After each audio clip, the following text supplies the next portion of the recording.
You on your way? Yeah, I'm going right now. All right. To my phone or the IG. Okay, got it. Welcome to Damu and Kiwe Conversation. It's Duke Sims the Dime. You know what I'm saying? I'm up in here with that girl Henny, my bro Diamond, and Yael will be on his way. You know the Kiwe pop star got to make a grand entrance. You know what I'm saying? He got to make it clown. I missed y'all. I missed y'all. I missed y'all. But we've been busy. We've been in LA. We've been pushing the colored wraps and cones. Shout out to the whole color brand. Salute to South Central, Watts, every Inglewood, everybody who's been supporting as we've been on the launch of the color brand, the color wraps. They should be in the stores near you. If they not, tap in, back channel us, let us know about your local stores. We'll make sure that they're there, especially if they're not there after next month. Next month, you have colors available in 150 stores, in 1,000 stores in the United States. 150,000 stores. Go support that. It's like some flavor zigzags. I done got hooked. You know what I'm saying? Other people been utilizing them to roll the wraps. But salute to the whole fam on Clubhouse. You know what I'm saying? We got Yael, Lady Pheno's in the building. When y'all come in on YouTube, y'all make sure y'all hit that like button. Brother Talmid, the commander's in here. Football, salute. I see you, gang. Tony Anderson, what up, what up? JG, Mad Mike, salute to the whole team on Clubhouse. The chat is where it's at. We definitely got the chat cracking on YouTube. Let's get into it real quick. See, I can't even put it up. The chat is where it at. Maybe it'll allow me to do it like that.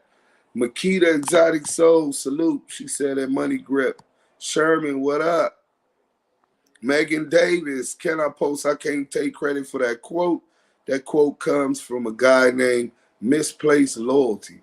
Damn, they got a whole nother conversation going on. I see them Henny glasses. I see them Chucks. Let's see all them active Chucks and Henny glasses in the chat. The chat is where it's at. Henny. What's poppin'? What's poppin', y'all? Yeah. What up? What up? Salute to the Henny gang. What's up with the sniper though? He up in the building. Y'all ain't heard from him yet. Man, sitting here with this cold rifle, man. I've been waiting to gun something down. We might aim for the body today. We go give him some body blows. You know what I'm saying? Give him some body blows and really chin check him to put everything in the context, man. This shit done got so crazy, right? So for those who've been sleeping up under a rock for about the last 10 days, Blacc Sam blew the internet up. He did an interview with Big Boy. Shout out Big Boy. I don't know what your intentions was, but we definitely want the truth out, and we only can stand on truth. So salute to you for allowing him on the platform to speak his truth, that which he do know about. But I want y'all to remember, he knows about as much as you and I know. He can tell you what's in the air. The streets can tell you what's in the air, right? It was a lot of different things that added into the equation that were in the ear at the time of Nipsey's untimely demise. You know what I'm saying? But when you get to speculating and investigating, leaving things unchecked, you get what we got now. Big U is guilty of this. Big U did that. Big U did that. So you got millions of people on the internet who don't understand law, don't understand the seriousness of their allegations, and don't even know that man, who jumped to conclusions that usually they wanted to jump to, that they already believe. Because a lot of people already have suspicions and theories, conspiracy theories, and all of this thing about what happened. We're emotionally attached to Nipsey Hussle. He was a product of Los Angeles, an Angelino. He was an active gang member, right? He symbolized economic independence and a whole bunch of other things that most of us in Damu and Kiwe conversation ascribe to. You know what I'm saying? But he was human just like a lot of us. He came with negatives with his package also, right? But here we got CS2 back, loose coochie, loose lip cannon, pushing it, whatever narrative they want to spin. Now let me pause right here just to make sure that everybody know how we got here, right? Because if y'all didn't remember, before I came to LA to take care of this business for this promotion campaign for the colors, we had just completed a 7-day attack offensive against CS2 back, Ray J, and everybody that associates with him and that was associated in the documents and the paperwork in the Civil RICO case. A Civil RICO case that as recently as within a month was updated to list Cash Jones, aka Whack 100, at the top of it in federal court. Hey, Deuce. Yeah. Could you send a link to my phone? I got you, bro. Hold on one second. I got him. All right, good looking, bro. Appreciate that. So, where was we at? Oh, we're talking about these conspiracy theories. So CS2 back, the Rainbow Rap Act, they all come with their theories and they're adding. So let's get into their character before we get into this video, and I'll flame CS2 back up since he thought he was gonna deflect and send us up off this way so we wouldn't continue pressing his weird ass, right? So CS2 back, aka Whack 100, aka Cash Jones, formerly known to be associate of the Pacoima Paru Bloods. Formerly, because in my dealings with some of the reputable dudes for Pacoima Paru Bloods, they don't claim them. I'm quite sure he got a few, you know, little renegades or some that's gonna stand on his bullshit as long as he continue to be Mr. Payru. You know what I'm saying? As long as he paying, you know, you can get somebody to justify your bullshit if you paying enough. And so he got a few of those, but for the most part, in my experience, the Pacoima Parus don't respect them. They don't claim them. A couple of them want to put him off, but he's not making himself accountable and bringing himself to the table to make sure everything is good within his community. But we're expected to know this guy from Pacoima to the stage. Yeah. Hey, man, real quick. We are the voice of the culture. This is Damu and Kiwe Conversations. That's a motherfucking fact, bro. The We got voice Henny. of the culture. Salute to Henny. First off, salute to my brother Du Sims. Salute to the sniper Diamond and the most lovely, that girl Henny. We is in the building. Don't start flirting with Henny, bro. It's too early. Man. When they get to starting the war, don't ask for no help. RDL, salute. So, but we're supposed to believe that this dude from the valley, the other day it was traffic. So for me to get to the valley was about an hour and about 10 minutes, right? That's pretty far drive, especially if you're in a stolen G ride. You know what I'm saying? If you on a, you know, what they call them, you know, drill, you know what I'm saying? That's what they call them today. That's a long way to be traveling all the way down there to do that. And a lot of, he's not one of those guys that got those type of ties in the Compton and South Central Los Angeles. If you don't remember, he didn't even know what FHN is. FHN is Fruit Harbor Nest. That's the Brims. That's the founders of what he claims he represented. He doesn't even know his history. He's not really tapped in with to too many people who can give them information within the Damus. But we're supposed to believe all of the information that he just spills loosely at the lips on the internet as it pertains to the Rolling 60s, as it pertains to Nipsey Hussle, as it pertains to Big U. Sometimes you gotta start. Dude, Go ahead. hey, you said you was in the valley. When did they let you out of the witness protection, bro? Oh man, I'm out of witness protection, man. You know, they got a new program where they can like sneak you in if you get some people to, you know, vouch for you. You know what I'm saying? Oh, he's not in danger. You know. Wait, but I got a question.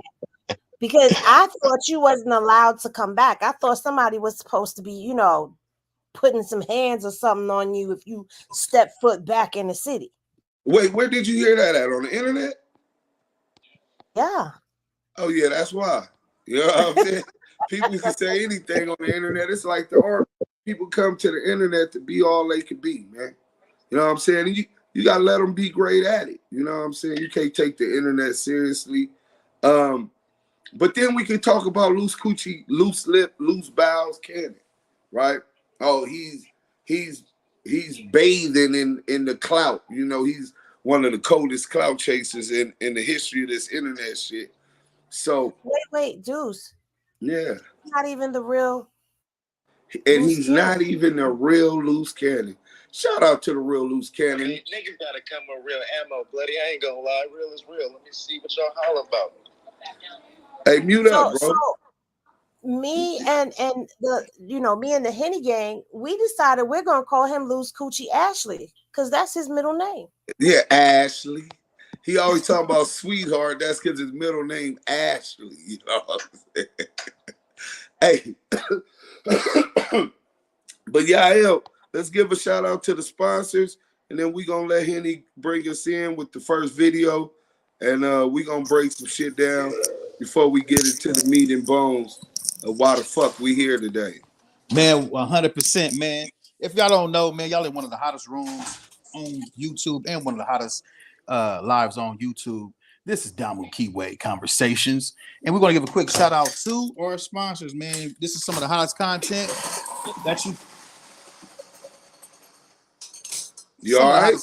Yeah, hold on one second. I thought you got flushed down the toilet or something. That shit sounded. Salute SPI. What up, bro? Whack under indictment, but said Big U is. Yeah, he was working on how to get off his indictment. I guess Big U was the target. You know what I'm saying? You back with us, y'all? This is an Indiana team that's really learned how to mute up on the stage.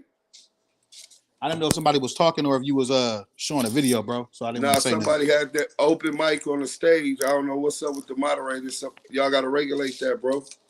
But go ahead, y'all. What you were saying about the sponsors, so Henny could do what Henny do. Man, listen, y'all finna get some of the hottest smoke right now with this content. And if you don't know, man, unite your hot smoke content with this.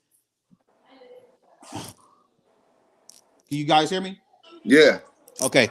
You guys finna get some of the hottest content right now. So if you ain't smoke right now, you finna roll up to your top shelf. Make sure your top shelf is united with United Color Wraps. That is United Color Wraps. We have cherry, berry, grape, banana, apple, natural. If I name it, flame it up with United Color Wraps, man. Some of the hottest wraps out right now. We just went to so many different communities and we blessed everybody with those United Color Wraps. So make sure you go ahead and roll up with United Color Wraps. Salute to them and salute to Big U for the sponsor and United Color Wraps for the sponsor. Big U with the new app, with the unique music app. Right now, we're getting ready to transition over there. So make sure you tune into that. Make sure you tune into that. We going Hey, bro, I don't know if that's a special kind of mechanical butterfly or what kind of shit you got going on. That motherfucker sound like a wing or something. But it sound like Agent Smith snatched him down into the Matrix. Yeah, this nigga caught up in the Matrix. See, shit was about to get deep. But As he was saying, shout out to Color Raps. Everybody go to Color Raps and Cones on IG. Follow him. Tell him Do Sam sent you.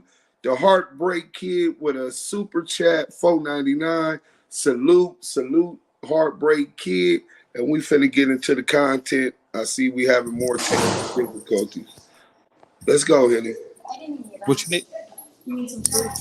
Welcome back to Scandalous Los Angeles TV, where we expose the exposers. Pizza? Well, guys, at this point, I think it's safe to say that things aren't going as planned for CS2 Back. Remember back when Porky really thought he controlled the narrative? Remember when he told Hassan Campbell all those lies about Big U and Nip? Remember when he said Big U flew all the way to New York to meet with Alan Grunblatt? Porky said Big U had Shug on the phone, and they tried to get Alan to give Big U all of Porky's contracts. Remember Porky lied about that entire story. Then he lied again, saying that this was the reason him and Big U were no longer on speaking terms.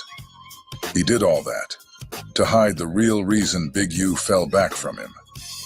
The real reason is because Big U found out that Porky was CS2 back in Del Dog's paperwork.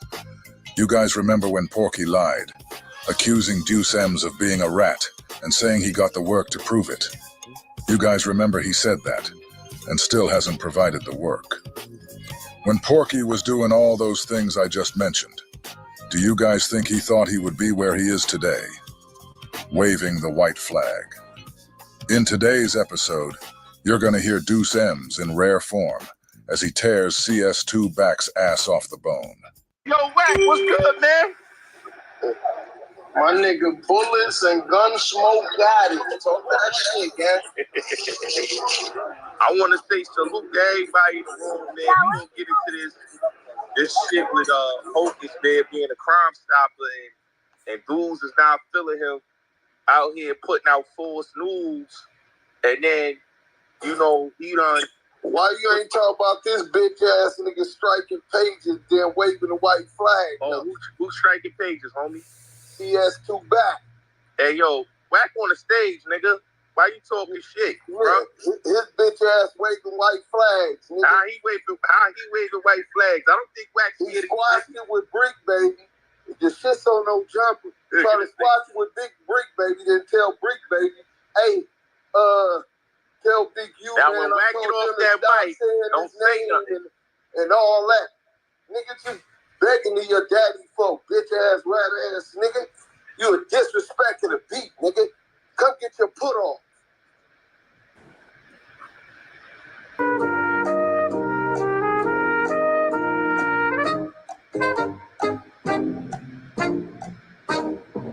Crickets, nigga. Man, what the fuck Wack do to you, bro? Yeah, man, how did you my motherfucking name when it ain't no slut? I thought y'all was cool, man. Man, I keep it copacetic with everybody. I don't want no problems. Every time I have problems, I go to jail. Nigga sound butthurt. And when I first came on, nigga, I'm trying to knock the nigga out. Get up off that nigga dick. When I first came on, nigga sound like a CI for real. The nigga said every time I get mad, somebody go to jail. That's some CI shit. Do you guys hear that, dummy? I don't know who that was, but that's the typical kind of niggas you'll find around CS2 Back. First off, Deuce said every time he get mad, he himself ends up in jail. The dummy talking lied saying Deuce said every time he gets mad, somebody else goes to jail. That's not even the cold part, though. The cold part is that these clowns on Clubhouse are all in support of a real federal informant. An informant that tried to help the feds take down the whole Main Street Crip gang, and it's documented.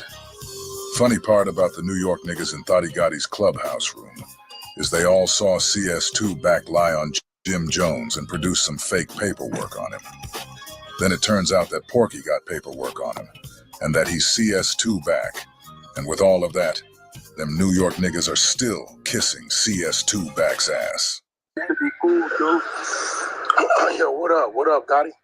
Uh-oh. Gotti, what up, bro? What up, Wack? What up, Wack? That bitch ass nigga got off the mic, Lamante. What up, Wack? What up, what you want? Shit, we about to get into this nigga Hocus, but this bitch ass nigga Lamante talking shit. Nah, I don't. This a nigga that been screaming my name. It down, you bitch ass nigga. Right ass nigga. Niggas in Madison, Wisconsin. This nigga been arrested in Madison, Wisconsin for 15 years. Matter of fact, I tell you for Queen. Let's meet up at the dam, nigga, in your hood. Listen, get it, go on up here. Nah, nigga, let's meet up at your hood. I'm in the land with Wisconsin. Yo, Wack, you ain't learned from that Mexican man. Leave these niggas alone. Man, bro, they scream my name. They worse than gay people. This nigga scream my name more than my woman. You the nigga taking like my nigga for bullshit. Yo, got it. Keep it real. Got it. You the one taking 3 years. And Lamante never pull up, Wack. Sending poodle. That nigga just got 8 strikes on his YouTube page. He still ain't learned. I don't know if you guys caught that or not, but Deuce just reminded CS2 back that he bought a poodle for Jason Lee, who is an open homosexual.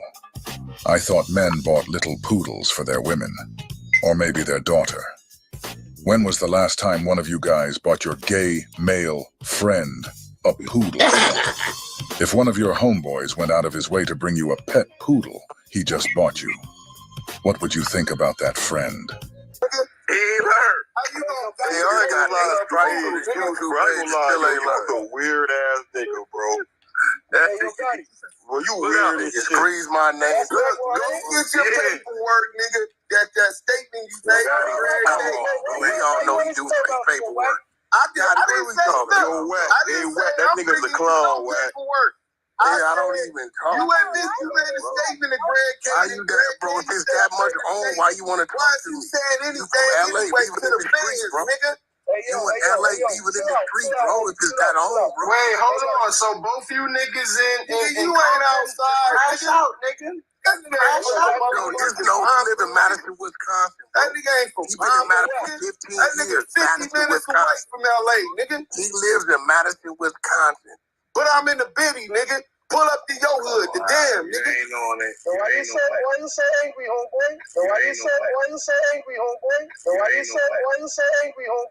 Okay, that's what I thought. Because I wouldn't help him. Aren't you guys tired of hearing CS2 back lie? He just said that the reason Deuce is mad at him is because he wouldn't help him. We all know the reason Deuce is mad is because CS2 back lied on him, saying he was a rat and that he had paperwork on him. We all know that in the beginning, the Pyru pork loin was begging Deuce to help him. He was offering his assistance in every way.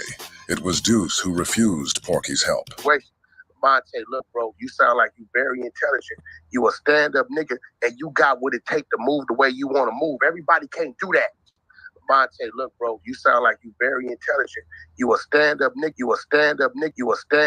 You guys hear the way CS2 back was kissing Deuce's ass back then? He told Deuce he was smart and a stand-up nigga. Somebody asked Porky what made that change. Nigga, and you got what it take to move the way you want to move. Everybody can't do that. Some niggas take orders and get told what to do, and that's just their destiny. Yeah. Some niggas is the wolf, my nigga. Monte, real shit. I don't know what you got going on in your life. My nigga, give that birth name a chance. That mind that was being molded in school, that motherfucker, let that right and wrong start guiding you, brother. And I guarantee you'll start winning. And if it's anything, right? Any bridge, a wall you run into that you think the nigga Cash Jones, a.k.a. Wack, the Damu, that's associated with that same flag you got to help you with, then reach out to me. And I help you get over around that motherfucker, under that motherfucker. And really, Lamante, I'm gonna give you my number, my nigga, because I hear it in you. And I ain't even supposed to be in this room right now, my nigga. I'm supposed to be doing, nigga, I'm talking to you niggas coming from the cleaners and shit. I'm total violation. I ain't paying attention to what going on around me. I'm moving all fucked up on here with y'all. But it's the reason why I came this morning, and I think it's to run into you on some real shit. I'm gonna send you my number, my nigga. So as you just heard, The Damu dumpling was the one asking to help, and the one offering to send his phone number to Deuce, without Deuce even asking for it. Hey, yo, Wack, check this out. It's Mickey Bundles, man, from Brooklyn, man. I don't even know this little dude. Never heard of you, Mickey. Bro, you let me know what day you gonna be over there.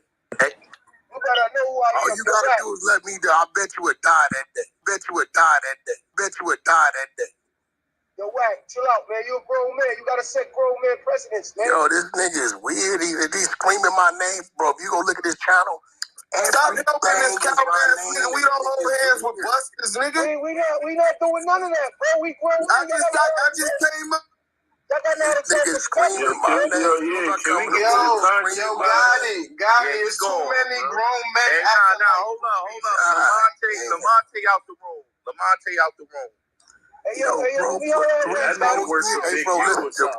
This is the thing. This is what I don't like, bro. Ain't no way niggas got wagging this shit. What's the word? This is what I don't like, right? This is what I don't like. If it's on like that in the street, stop doing the police shit on here, bro. Nigga, come to the street. Hey, yo, what? Don't say nothing to me. This nigga been screaming my name for 4 years. 4 years. You live in Madison, Wisconsin. So, Rack, y'all never met in person before? I've never seen this dude in my life. You said you live in a cheese state. They make cheese where you from. I've never seen this dude in my life, bro. No. Hey, yo, first speak the Wack. Who said he? Damn.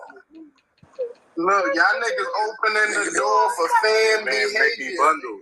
Look, Mickey, you want to speak the Wack? Wack right here, man. Yeah. I just want to say one thing to Wack, man. Hey, yo, Wack. If you got the power to divide people, you got the power to unite people, my brother. Hey, shout out to Scandalous Los Angeles TV for that. That was a throwback. That was the first time I ever talked to CS2 back. He was offering, man, I'm slipping. I'm at the cleaners. I ain't watching what I'm doing. I wasn't supposed to be in this room, but I believed everything happened for a reason. I believe you the reason, Lamonte. If there's anything I could do to help. Hey, Henny, did you get those on your phone? I sent you 2 back channels, which happened immediately after I had that conversation with Wax. Since he said I was mad and started beefing with him because he didn't help me, right? And we're going to bring this into what the content is about as we transition out of here. Do you got those, Henny? I have them. Give me a second. All right. So I didn't ask the man for nothing. If you really want to know, I was pressing him about doing the interview with Tekashi 6ix9ine. So when he talking about wolves and he see the wolf in me and my intelligence and all of that, it was based upon what the dialogue that we had as pertaining to him and the hypocrisy thereof in dealing with calling Jim Jones a rat without any paperwork except the fake paperwork he gave old 50 China Brim that we exposed. And Big U checking in with Jim Jones when he went to Harlem. But you talk about he's a rat, but you just beg academics to do a joint interview with you and Tekashi 6ix9ine, a known federal informant who testified on behalf of the United States Attorney's Office to help get some other black men a longer period of time in prison, right? The same Tekashi 6ix9ine who was on a wiretap phone calling hits and telling them to hit these boys in Chicago and doing all of that. You don't see no problem with that. In fact, you talk about Shotty was your mans and all of that.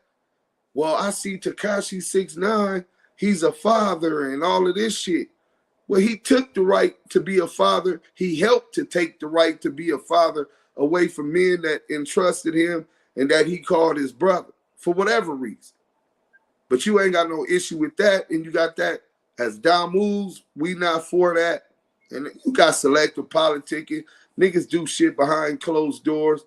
But never before have you seen it in the history on social media or in the public domain, the little shit and cold sores that the community that's really involved sees regularly occur behind closed doors. So we confronted and addressed that. Next thing you know, for me pressing him, he talking about doing business with me and all of that. Were you able to pull that up yet, Henny?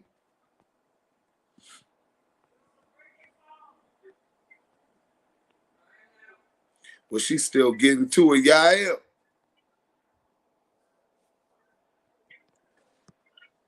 Yeah. Man, go, man. Go.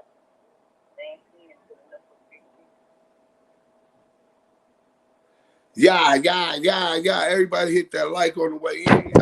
Damu and Kiwe conversations. Right.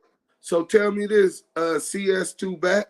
Why was you trying to recruit Due Sims, and why was you coming out with your wallet open and your resources, all of that over somebody you met that soon? What's going on, CS2 back?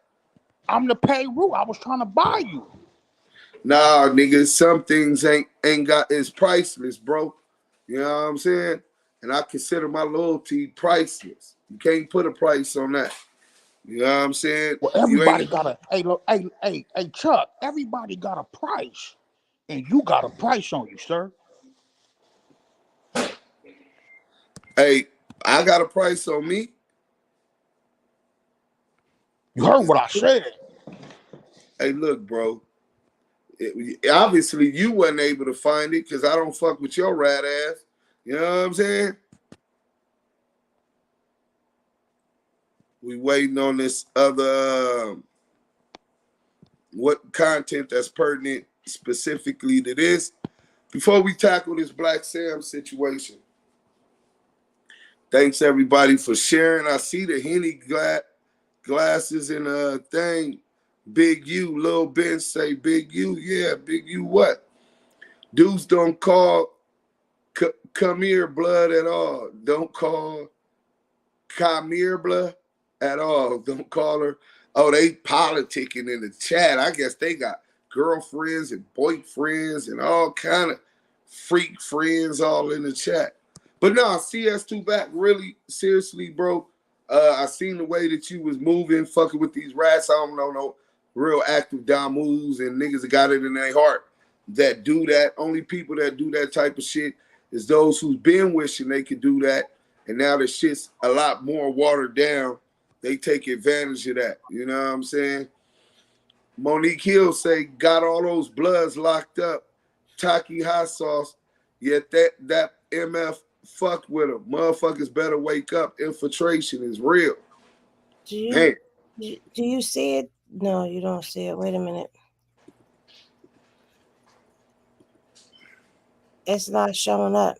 Hold on. I think you gotta share it like how we do the videos. Yeah.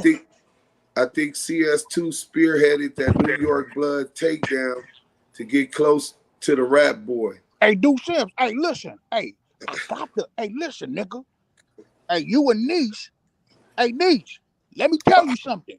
I done told you about calling me. Hey, shut up. Don't Watch get your caught mouth. up in the hype. Watch your mouth. Don't get caught up in the hype, because I'm what you like. I might be your type tonight. Nah, never that. I like real gangsters. You feel me? Well, you fucking with the payroll. Thought you knew. I'm good. I pass on that. Thank you. I got a tomahawk steak and a wee dinner. No, that doesn't even sound appeasing. Isn't that the same thing you feed your boyfriend over there 600 pennies? 600 pennies is crazy. That's nasty. Worth 600 pennies. They say Rat 99 cents wants to be from South Central LA, East Side and West Side. What's up? Bompton.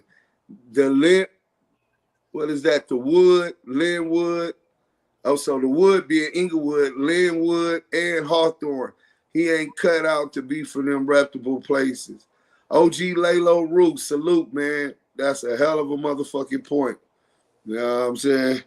Deuce, I can't get it up here. It's not allowed. Man, let me see. I don't know how else I could get it. On your phone. Put it up through your phone. On Let me see. How can I put it up through my phone? You got an iPhone, right? Yeah. All right.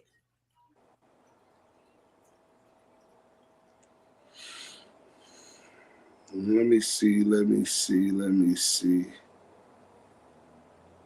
All right. You see it? Yeah, I see it, but it's not allowing me to You put click it on up. the more part. I don't have that on this. I'm on an iPad. Oh. That's the problem. Okay, so the only other way you'd be able to do it is if you use the iPad, and mute the phone and log into your StreamYard that way. And then Hey, Diamond. Hey, shut up. I'm taking over the you live. shut up. Hey, I'm talking right Diamond. now. Hey, Do I you see know where your it history. says brand? Hey, Blood, I know your history. Hey, listen, homie. I'm Hey, tired of you niggas with my niece. Shut Hey, the don't fuck you? up. Isn't there something you need to go shove in your mouth right now? Grown folks talking. Hey, I know what I got. You know what you gonna get? Yeah. Nothing Got from some you. for it. Do you see where it says Power. brand on the iPad up at the top? Comments, banners, brand. Yeah. Click on brand. Boom. Okay. Go to the overlay, and there should be a plus button. Okay, I see it. Click on the plus button, and that's where you can start adding your photos. Okay. Okay, let me see where is that at? Hey, I see Native Cash. I'm about to get some of that. Hold it down 1 second, Yael. Oh man, listen. I know y'all over here elaborating and she trying to get everything right. Joseph. But the fact that, hey, this the thing though. The fact that he didn't already admitted that Deuce is a person of interest because of his intellectual mind, that mind in school that was being taught, that name. To get this picture. It's real funny, bro. Now that the truth come out, you want to contradict these everything pictures you right say. here, these two. I know you need listening. them on your iPad. I know he's listening. You know, his boyfriend came up in the chat on Clubhouse. Wait, CS2 back boyfriends? Who you talking about? 600 pennies? Nah, it was Beast, the bestiality with teeth.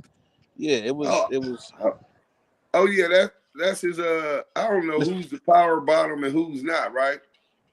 It's a battle. It's a power structure battle over there. I want to be the top and the bottom. I'm on top and the bottom and the top. I'm giving the top, but I'm taking the bottom. Hey, shut up. I'm taking the top and I'm taking the bottom. Hey, listen. Hey, look. I got the work, and my work is working with the feds. I mean, the work. I mean, all you gotta do is send it to where it'll be in the photos of him. I don't know. Hurry.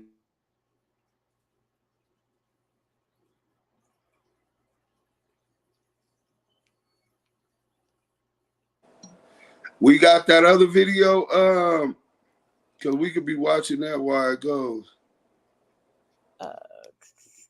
Yeah, I see the add to overlay, but I don't know how to get the pictures on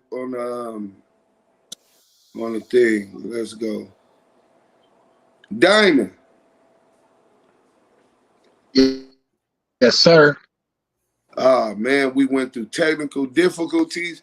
Now CS2 back is trying to get sexually aggressive with Henny. What the hell going on, bro? Man, I'm just sitting here enjoying the show, you know. This shit crazy. You know, the funny thing, it don't matter. It's no matter how much you show them the truth, those that are going to believe the bullshit are going to believe the bullshit, you know? No, I definitely get that. It's just crazy how the dude, he'll say one thing today, another thing tomorrow, and Wednesday he'll come back and say, I ain't said none of that. All right. Henny, what you got? I put it up to the top. Can you hear me? What we got here is another masterpiece by Scam. What's up? We live for all the out there. What's up? You want to be famous? Here you go. Welcome back to Scandalous Los Angeles TV, where we expose the exposers. Ever since we exposed CS2 Back and Ray J's Civil Rico being picked up by the feds, CS2 Back has been doing everything in his power to switch the narrative, hoping the people forget. Just so you guys know, we haven't forgot about that none. So just stay tuned, because we're still on they helmets.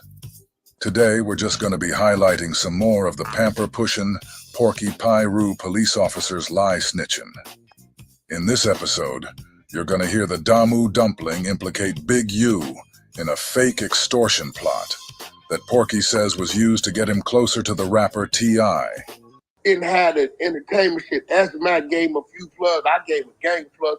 Everywhere we went and took it, we walk in, go boom, boom, boom, this boom, boom, boom. We part of the table, he family, and boom, boom, boom. You guys, we've all heard CS2 Back say, on numerous occasions, that he was the plug, and that Big U never put him on with anything.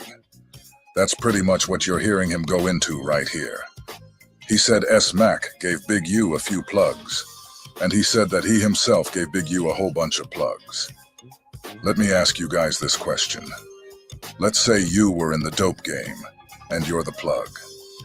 Everybody cops from you because you got all the kilos. If you're the plug with all the work, what would make you go to a guy who just got out of prison, that you haven't known at all, and start giving him all your connects? What did Big U do to make Porky want to share everything with him? Was that Porky's way of trying to infiltrate? Or did Porky feel his relationship with Big U would help solidify himself? Or was it both? Then a few niggas, like with T.I., the T.I. relationship was a play. Nigga, we put the fake blood press. Okay, Big U, you pull up at the Denny's in Westwood. Boom, you jump out, save the day. And then T.I. gonna be up under you. You regulate that. That's where that come from. Don't you guys just love hearing confidential source number 2 speak like he's Nino Brown, giving out orders and putting people in position? Acting like he's telling Big U what to regulate. Like this is paid in full, and he giving out work telling niggas what stoop and what corner to hustle on. Do you see what kind of cold-blooded serpent Porky is, though? Do you see the way he runs around causing friction and division? He tried to cause division between Big U and Meek Mills, Big U and Gilly, Big U and Rick Ross, Big U and DJ Khaled. Now it's Big U and T.I. This is a play that comes right out of a COINTELPRO playbook. There's a lot of COINTELPRO shit going on.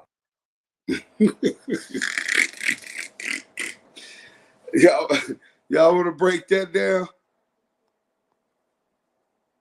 Anybody? Diamond, you want to react to that first?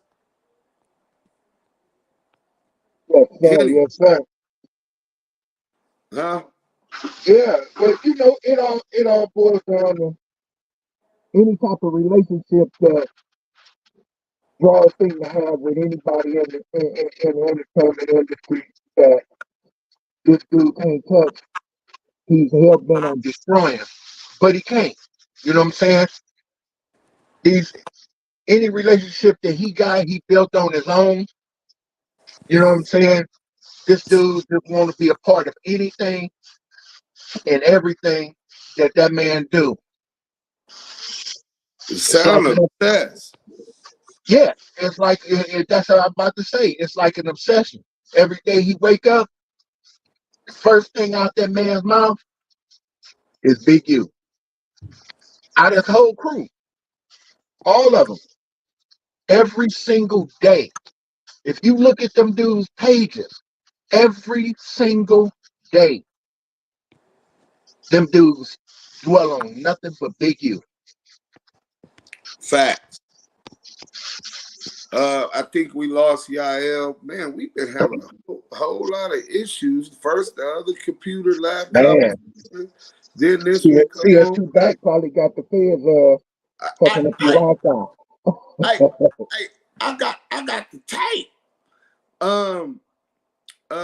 Anything from the scandalous content, because I definitely want to get into it. Matter of fact, we could go over some of the facts that I want to discuss publicly. Hey, I thought that was the when the video first started, I thought that was gonna be the one where he went in on old Demon Time. Yeah. Well, Demon Time did that weird ass shit. We live. Pull up, bitch. He was talking to his boss, CS2 back. CS2 back say he got 4 homies that just got out the pen. He gonna have him. He gonna knock old Demon Time out and have him fucking.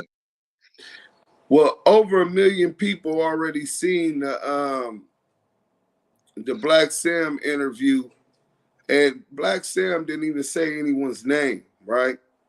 Which is strange, because as soon as he didn't say no name, you had CS2 back and Loose Lips Cannon coming to put paint where it ain't. You know what I'm saying? Oh, he's talking about Big U, and he might have been talking about him at different points, but he was very vague. And even Cowboy said he need to put a name to it. You know what I'm saying?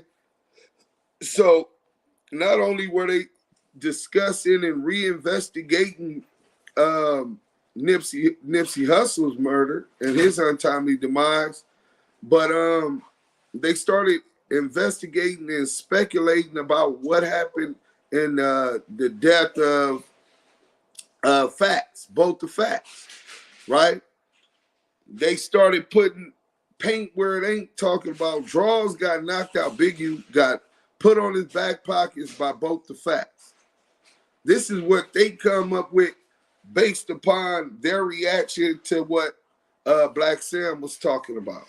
So we're going to get into some of those clips. Let me make sure I got this stuff going until we get this video. So first they say Big U was mad that Nipsey brought DJ Khaled to the 60s. I want y'all to hear this. Mad that Nip brought DJ Khaled to the neighborhood and shit. No, Big U was mad. Exactly, that's what I'm saying. But that's what you name, but that's what he was saying. And what is he mad about? That's what he meant. Oh no, listen. He said a team over there on him about it. Press that man. This is why when I seen DJ Khaled taking pictures with Big U, I knew what that was. That was the old LA shuffle, the old LA squeeze. So you got CS2 back and one of the dick sucking niggas from Death of the Cloud Chaser talking about that Big U was mad that Nipsey brought DJ Khaled to the 60s. Well, first of all, Nipsey didn't bring DJ Khaled to the 60s.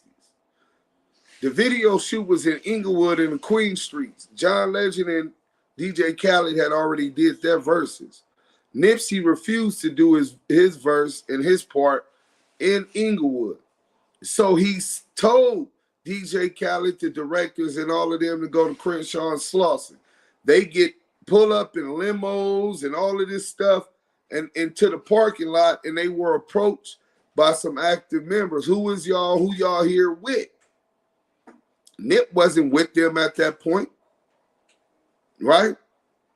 Who is y'all with? Once they said it, they contacted Bear Claw, then transferred it to Big U. Big U and Khaled got on the phone. It was no issue. They already fanned. But this is the premise of one of the reasons why they say things that was in the air with Nipsey Hussle at the time of his untimely demise, at the time of his murder, right? These are things that are, so the premise that they want to break this whole conspiracy, base this whole conspiracy theory on is he was mad about the DJ Khaled thing. So, I mean, I'm quite sure all of y'all just seen Big U flew out to Miami, Terror Squad, shout out Pistol Pete, shout out Fat Joe for Fat Joe's birthday, happy belated birthday, shout out to the Kings, shout out to the BX, you know what I'm saying? And should be next, that's a fact, go salute. Salute. And it was nothing but love. You understand what I'm saying? Nothing but love. You seen Joe's parents at the table, right? the whole terror squad.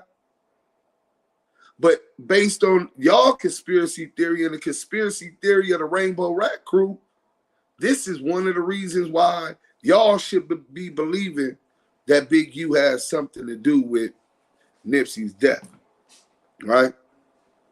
Hey, let me elaborate on that 1 second with you. Do your thing. Anybody that's in the know knows. One thing you can say for sure about Joe, Pete, Khaled, that whole little terror squad crew, homie, them dudes ain't no busters. Them dudes is nobody's cowards, and they definitely tied into the streets. You know what I'm saying? They not just gonna accept nobody pressing them to leave the hood and all this old weird shit that they talking about. You know what I'm saying?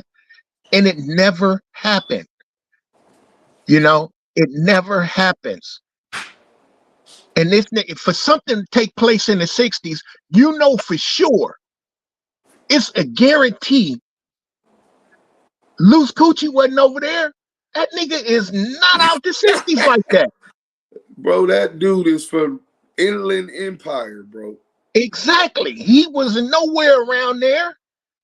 He just cloud chasing. Matter of fact, while we on that point, Christopher Love boys, the Crip cop.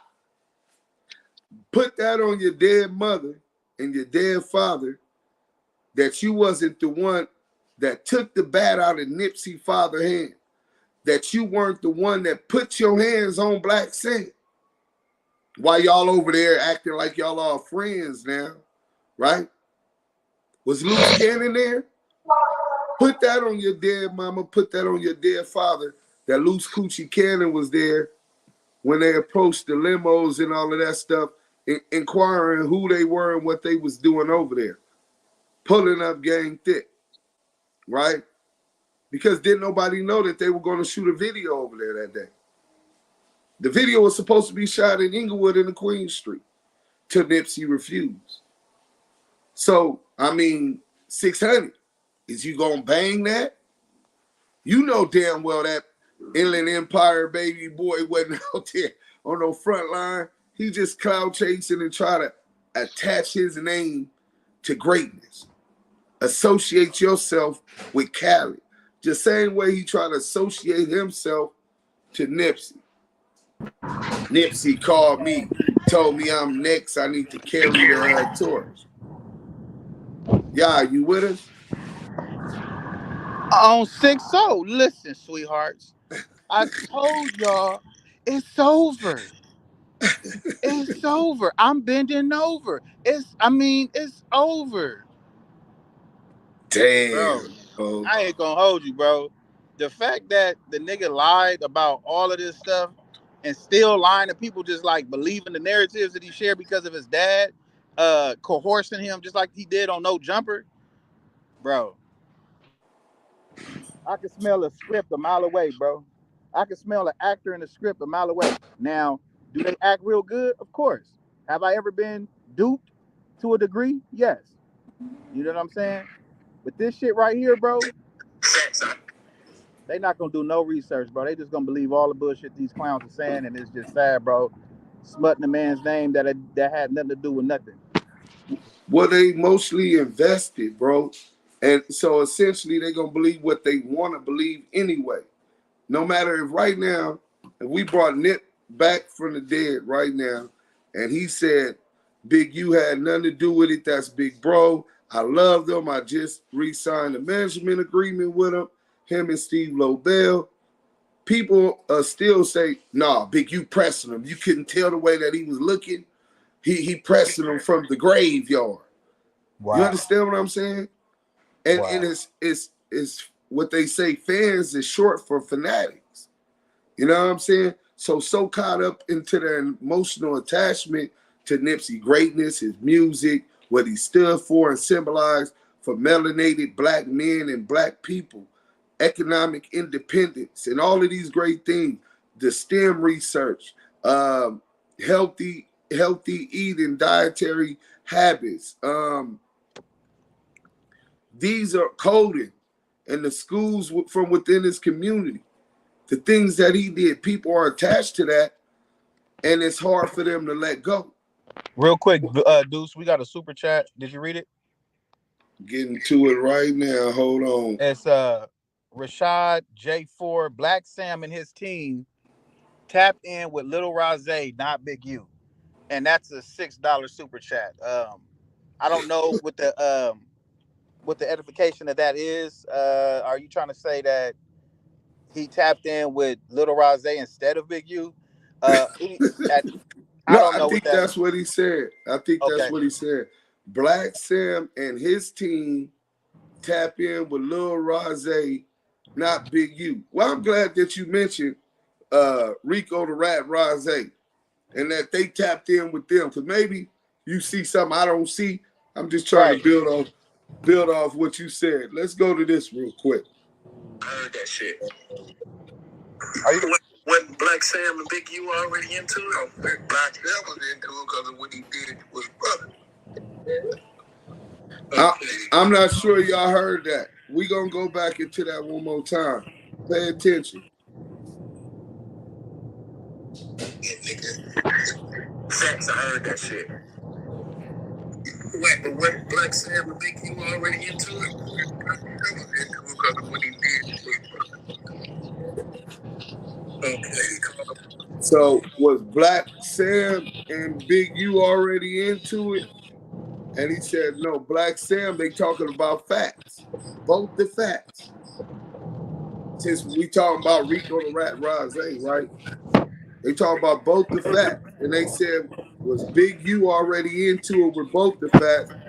CS2 back and his good telling ass say, nah, Blacc Sam was into it because of what he did to his brother. So Blacc Sam is into it, if you believe the federal confidential source 137, he's into it with both the facts because them getting into it. I guess they allegedly, as heard, they jumped both the facts. Nipsey and his brother, even though that was one of his best friends. When he get into it with Blacc Sam, which obviously Blacc Sam is constantly showing some type of friction with other people. Maybe he has a problem associating with others. He's real quiet. So his interaction, maybe he quiet because his interaction with other people ain't necessarily always positive. But for whatever happened, they done jumped on both the facts. And after they jumped on both the facts shaped them when he got his own cush spot on West Boulevard and was doing his thing. Why Blacc Sam didn't mention this? Right. You guys is talking about both the facts and all of this type of stuff.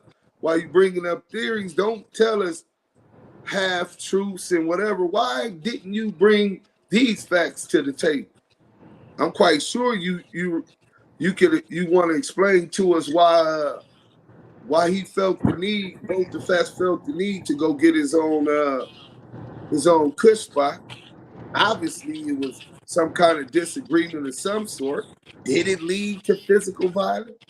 Did you and Nip jump on him? And this is really pertinent also when you get to thinking about and talking about everybody that y'all want to speculate might have had a reason to dislike Nip. Because you don't like somebody don't mean that you want to see them unalive. Right. You know what I'm saying? But right. I think that it's fair if you want to mention and throw out Big U name, CS2 back, loose cannon, because Blacc Sam didn't say nothing. I mean, a lot of people feel that they can infer that that's what he was talking about. But throughout the whole duration of his conversation, he said others, plural, sent by other people, right? So it's leaving more than one. And he spoke about also them talking about it. That was something else that initially CS2 back and Loose Cannon try to push that narrative. Well, I'm not saying that he had anything to do with it. Wink, wink, eye, after investigations that already been started, right? If he wasn't doing nothing illegal, or if he was doing something illegal, y'all made sure that y'all got an investigation started on him. You know what I'm saying? Y'all trying to work off that time y'all done caught. You know what I'm saying? But because dudes, you did yeah, say, and Diamond can concur if this is right. If two people agree in a situation like that, that's a possible for an investigation if two people are in agreement, right? right. Okay. So you talking about someone to corroborate one fact, right? More than one person state the same fact about a crime. It corroborates that statement, and it can be taken in a conspiracy or in a RICO as a fact before the jurors. So they know, they understand this. Remember Mr. Paperwork and all of these tough guys. But they failed to mention that part to us, that you had issues with the board. But then let's get into this real quick, right? Listen to this. CS2 back. Everybody know about the fat shit.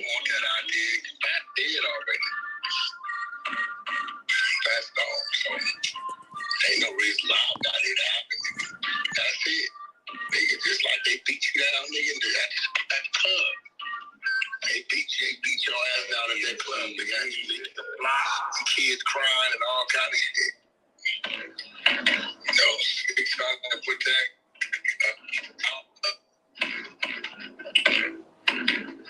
no police was Samoans. It was Carson Paul Roots.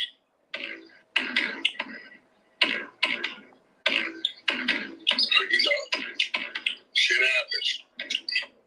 Hey, watching that video, he said people want to play with him. He gonna expose something too on Damu and Kiwe conversations. Man, that's your man. Drop your shit. Exposed. So that, you know, they reacting to their favorite person of the day. Real quick, Easy said, man, anybody with common sense will know if Big U had anything to do with Nip passing, he would have been in jail. Nobody smart enough and got more money enough to cover all this information up. Hey, salute, Easy. It is common sense, but common sense ain't that common, especially on the internet with people with ulterior motive. You know what I'm saying? But thanks for the comment, King. Thanks for the interaction. So there you got CS2 back again saying everybody know about facts, right? You know, he put Big U on his back pockets, and then he died. I heard he got killed, being sarcastic as he continued to drop false evidence to lead others to believe that Big U should be implicated in this. But they don't know how Big U relationship with both the Fats was either, right? AG, Right. they don't understand the premise and the allies in politics that come from being from that specific area in the 6-0. He can't go against Big U. Big U own property on that block till today. If you want to see him go on Arlington, he's out there every day with sweats on. You know what I'm saying? With sweats on. I got sweat. Hey, neighbor, I got sweats on. And yeah, come pull up and come get your official Damu and Kiwe conversations. United Color Raps and an uppercut and a high kick to your forehead. Well, neighbor, I want to know how we got here, right? Where we're discussing not one, but 2 murder investigations as if we're detectives. Like, when has this become acceptable for what's going on within our community? Salute to the ruthless, careless, and crafty. Because up until this, we got a quick. I'm sorry. up until this point and this weird shit that's going on now, y'all pretty much was handling inside. That's usually how the politics go. We'll delegate that out amongst the delegates, right? Outsiders and other people is not their information. It's not even their business. You know what I'm saying? Is you gonna play a part in community justice when you find out that Big U had nothing to do with it and anybody else might have been involved? So what you want to know for? You just being nosy, gossipy? But even more than that, not only is we discussing it, you got CS2 back putting paint where it ain't to implicate Big U in not one but 2 murders, and y'all cool with it. You got a room full of people who don't think that that's snitching, even if he lies snitching. Because because it is a total lie, what if Big U was doing something that he wasn't supposed to be doing? He'll be under investigation right now. You want to know who you could credit for that? The same ones that's been saying he got a RICO case for 3 years and we ain't seen an indictment drop. The same niggas that are so stupid they don't realize that you won't know that a RICO is pending until the judge unseals the indictment because it has been passed by a grand jury. So the only way that you would know that it was a RICO, if it was a RICO, would be as if you was working with or participating at that grand jury hearing. These same people are dropping paint where it ain't. But we ain't talked about that, right? Nobody seems to have a problem with that. It's entertainment, right? Is it entertaining that because of these lies, Big U is losing business opportunities?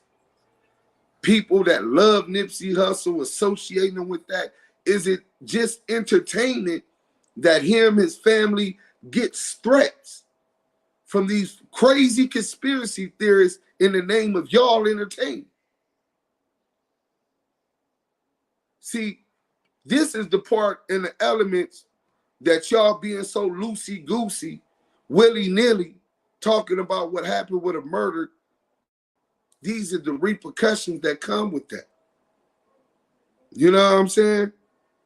We're going to get into another clip, though.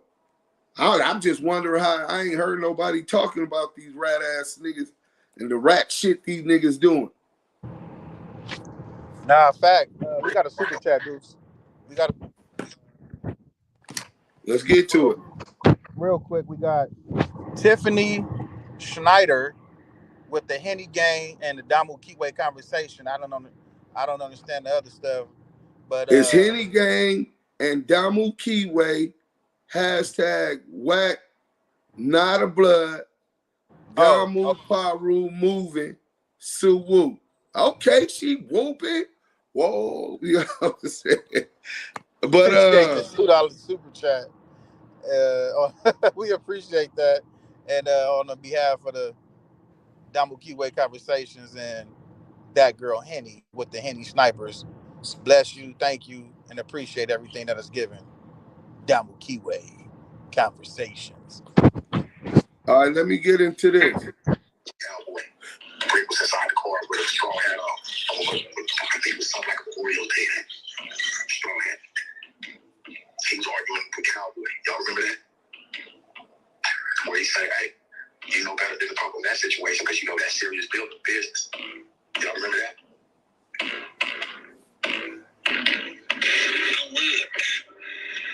Nigga supposed to triple cut damn nigga.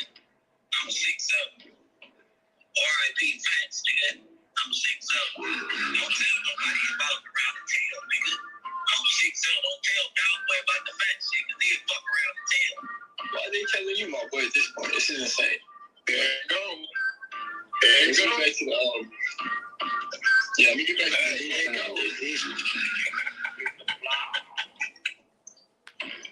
yeah. So, yeah, I figured that one out anyway. So, all that shit, them fuck niggas telling y'all stupid for listening to that shit. Y'all been listening and respond to the fuck that these was said for. Nigga, I'm 6'0". R.I.P. Facts, nigga. I'm 6'0". Don't tell nobody about him around the tail, nigga.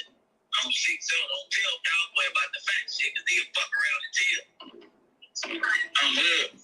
But Nip was alive, nigga. I'm 6'0".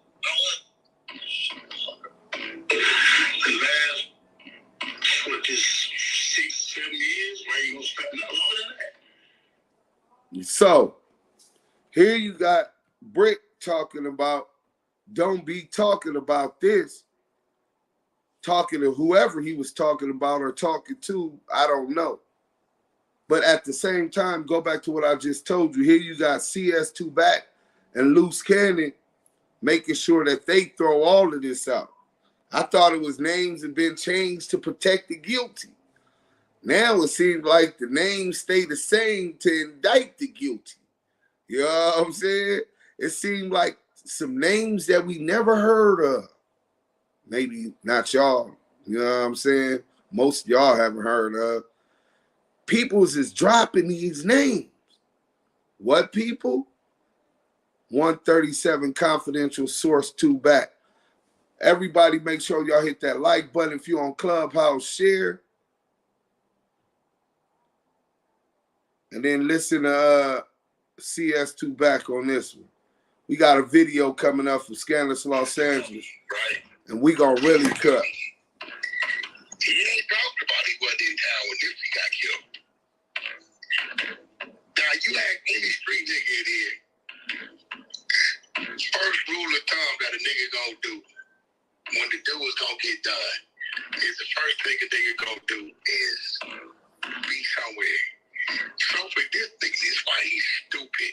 Why would you say that, dummy? Like, he's not on trial. That's what I don't understand. You know, why would you say that? I would like those in. Hey, Imam, you're a disgusting, despicable piece of shit and a poor excuse of a man, bro. So intelligent. Work with me on the Hip Hop Police exposing Whack 100 at CS2 Back. I don't know how to edit. I paid Imam. The same nigga over here with his golden knee pads on, sucking off a federal confidential source 137. Nasty work. That nigga gumming the dick. Let's go. Shit despicable. Despicable, bro. Bro, he tells on himself. Why would you say that? Because then it makes it weird. He talked about that. Talking about the bad shit. None of it listening. He just gave Rosé so much credibility in that. I mean, he just told on it. You didn't hear what Brick was saying? Yeah, don't mention that. Cowboy gonna tell on that. He is denying it, right? So like, that's his position. Yeah, but you like the minute you say his brain don't work, I'm never gonna say yeah, I wasn't in time. Nobody, we all know Fast got killed. Ain't nobody spoke on that. We all know Fast got killed. Everybody knows. We all know. Everybody knows. He turning himself into a get out of jail free card for why the fuck would you even say that? You know what I'm saying? Yeah, he said Cowboy gonna tell on that. Why would you even do that?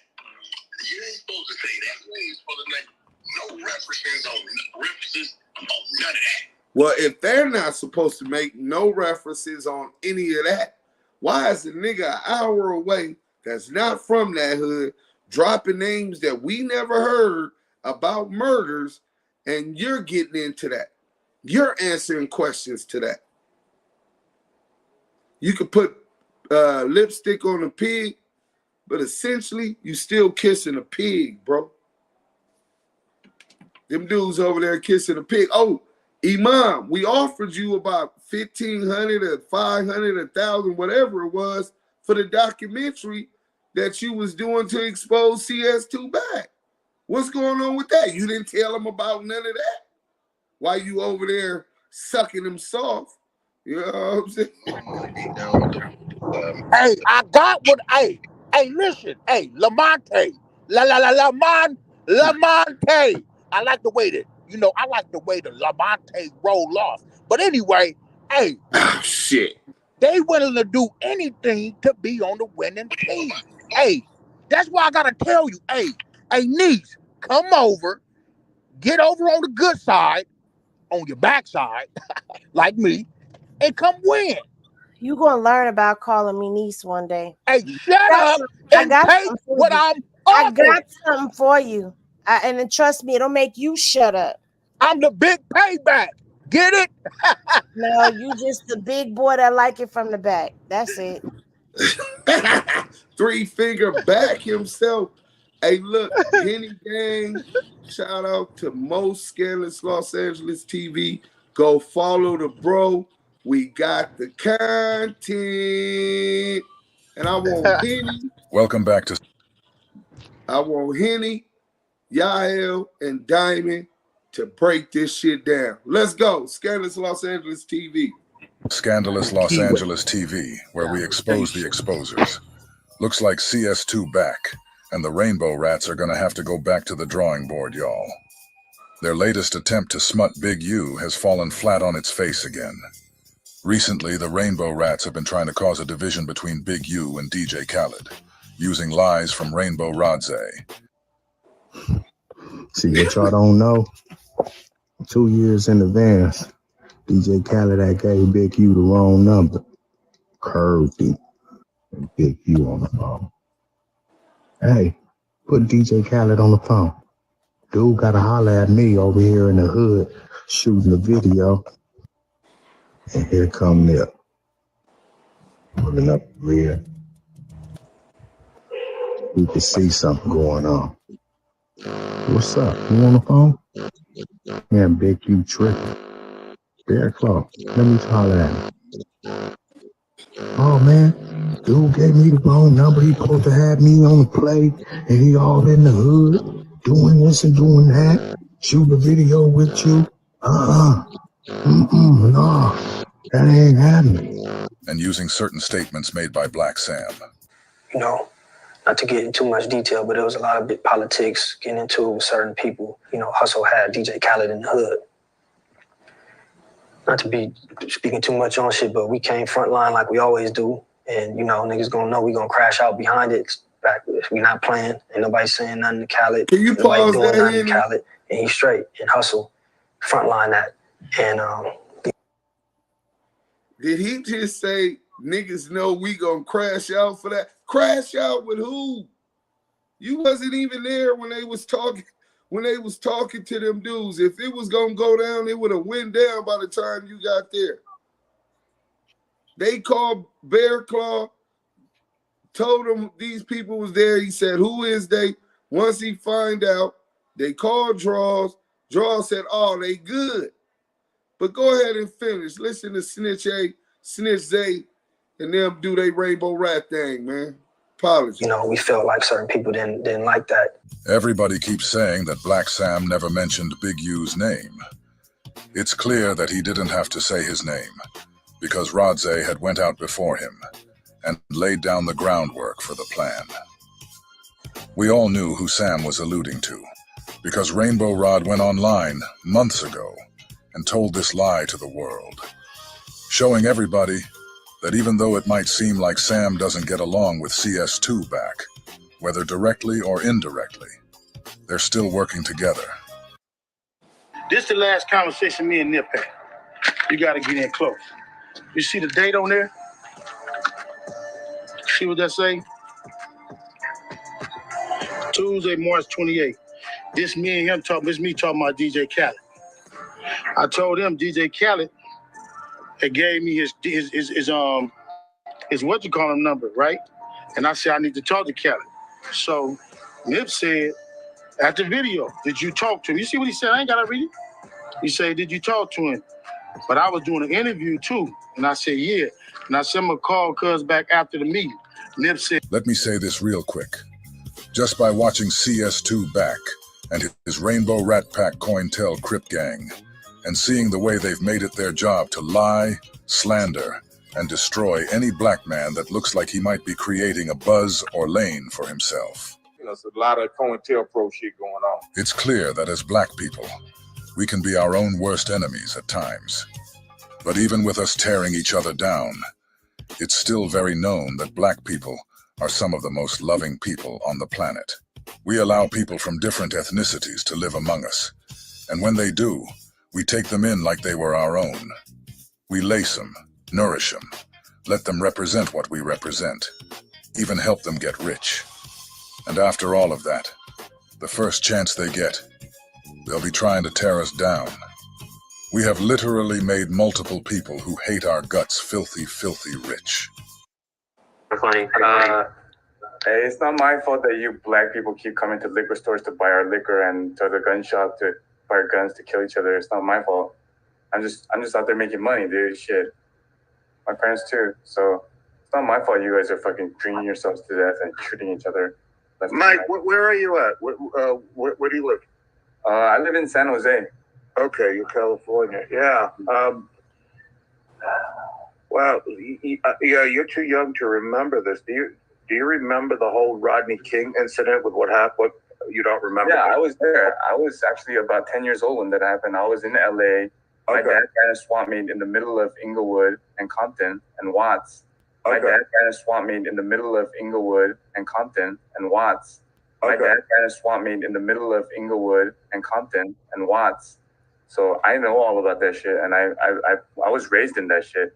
Like when my dad threw community parties, my dad donated like tens of thousands of dollars to the Compton Watts High School. So, you know, we've helped the community, and you know, there were a lot of Black people that looked up to my dad and shit like that. We was community leader, and when we threw like parties at swap meet, he ran a swap meet in the Watts area and the Inglewood area. When we ran a swap meet, dude, there were Bloods and Crips. They all came down, man. Snoop Dogg would come over and greet my dad and shit. These fools don't even know, dude. The slave trade was a very small fraction of the people who are here. And it also, you have to keep in mind, the slave trade was not invented by Europeans. The slave trade was invented by African royalty. They sold their own people. Remember that. And also, do you know why there's so many Indian people from India, not Native Americans, but people from India? The reason why there's so many of them in South America is because Africans were buying slaves from India. So the idea of slavery came from Africa. You guys started it. You guys really did.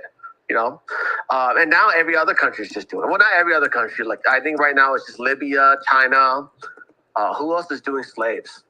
I mean, we technically do if you count institutionalized prison system, right? The prison system, the institutionalized slavery, which is actually that's actually dominated by Hispanics. So they're actually the victims right now. Hispanics are like wrongfully in prison for slave labor and blah blah blah, right? I don't know. How do you feel about your people getting rich selling liquor in the Black community? That's what my dad did. That's what my dad did. That's what my dad did. That's what my dad did. I mean, actually, my dad had a market, though. He sold food and everything, onions. But here's the thing. You have to understand, Semyon, the reason why they sell liquor, the reason why no one sells groceries and produce in the hood is because people don't buy them in the hood. In the hood, everyone eats fast food. They're called food deserts, by the way, if you didn't know that. I actually did a case study on it back in college. Where we actually, we wanted to put together a business, a fictitious business where we had produce trucks go to the hood and actually sell produce to people. But it's not that we're going to slang liquor. You know, my parents actually had one. They owned the market in the hood. They sold everything, onions, produce here and there. But the fact of the matter is, they were making less money than the stores because other stores sold liquor only, right? And they made more money because they used fewer square footage for selling what basically alcohol makes the most money per square footage, right? So you're blaming Asians for opening up businesses and selling liquor, but the reality is you guys aren't buying the produce, you're not buying the food, and that's why they're selling liquor only, you know? Why didn't your father get a business in your own neighborhood? I don't know. I don't think actually they did live in Los Angeles. They lived in the hood. My grandpa actually. I mean, that's probably why when they first came over, you know, we don't move in. I mean, my family came over on boats, not planes. Taiwanese, they're the rich ones. But they came over on boats. They moved in. And they lived in the hood. They lived in Los Angeles, like real Los Angeles. Actually, they lived in the Hispanic area, though. And that liquor store is not too far from it. So that's probably something to do with the location that they picked. But they lived in the hood. You know, I'm telling you, I spent a lot of time in the hood. I'm from Los Angeles. My dad's liquor store is called TNT Market on King Boulevard, down the street from the Coliseum. My dad owned that store. My dad and his brothers. You know, but I mean, here's what I'm talking about here. You seem to have a problem with Asian people opening businesses in Black communities. Why aren't you guys doing it? Why aren't you guys opening business? Why aren't you guys exactly? You seem to be mad just because we're just buying and selling things. That's all we're doing. But you seem to be upset because you guys aren't doing work. You guys aren't getting it done. You know. I don't have to tell you. I mean, you know, you're accusing me of being racist. It seems like you're the racist one here. Is that why you picked a white boy's chat to come in? Because he's usually a little bit easier to fuck with than me. You know, I unfortunately come from Los Angeles. You know, I grew up around you guys. I grew up around you guys. You guys. I know how to talk some shit. You know, things are different with me. You know, they're all coming here. Oh, look at this chick. We're gonna make fun of him. No, it didn't fly. It didn't fly, and it completely dunked in your whole race. You know? Like, you literally just embarrassed everyone. I think Martin Luther King just turned over on his grave right now. You know? Genghis Khan's like, yeah! He's like, panda. Seriously. You guys need to ask the Wolf. What is the thing you always say about your own people? They need to get over themselves, right? The Asco Wolf is a African American dude from Atlanta, and yeah, man, like, people are just sick of it. We're sick of you crying, dude. You guys go on it. Oh, now you're on the internet complaining. Oh, reparations, and I'm like, okay, whatever's. You know, did you get it? Did Biden give you your reparations? No, he gave them to Ukraine. How rich did Black people make you guys? My dad has 5 houses. My dad has 5 houses. Just showing you how these people will live among us and get rich off us, when in all actuality they really hate us. Why else would Sam go out of his way to push this kind of narrative, knowing it isn't true? In the midst of all this, DJ Khaled and Fat Joe reached out to Big U and flew him out to Miami to celebrate Fat Joe's birthday and to silence the circulating conspiracy theories that CS2 Back's Rainbow Rats have been pushing. Before we get started, I want to send a special shout out to DJ Khaled, Fat Joe, Pistol Pete, and the whole Terror Squad for bringing one of our kings out there with y'all and treating him as such while he was with y'all. You guys could have ignored this whole situation, letting all the lies and all the slander continue, but you didn't, and that's both commendable and admirable. I can't say the same thing about Blacc Sam, though, because Blacc Sam knows exactly what happened with Nip, and he knows without a shadow of a doubt that Big U had nothing to do with it. Okay. People say something to me about Wack, right? Mm-hmm. Why you don't sitting in the Wack? Well, Wack told his truth, but I can ask his family, why y'all ain't told the people that I ain't had nothing to do with this? Well, y'all know it. You want me to say something, but how about y'all say something? How about Lauren London, his brother, his mother, and all them say, y'all know this man had nothing to do with it. But you want to say me being quiet on something is me agreeing with it. Well, how about y'all being quiet? Huh? Don't that work the same way? Wow. When, I mean, be honest with you, why isn't it that they saying nothing? You want it to go like this. Why won't Sam and his family come out and tell the truth instead of feeding into a lie? What we doing? Huh? Damu and Kiwe conversation. Oh, this that money. It's that money, baby. This that money. Hit that like, share, tell a friend. We got the It's that money. I can see it when you talk, even when you walk. It's a home on me. That's right, Joey. What is that? Look at that cake. I don't know. I never seen that like way too big. Look at that big Reese's stuff.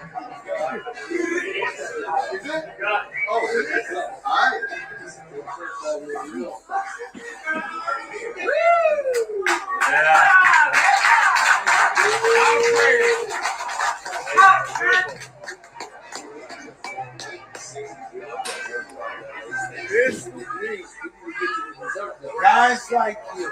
Leo gang. Leo gang. No truth. Always. Like he go, right? Well, from Hanson, they were going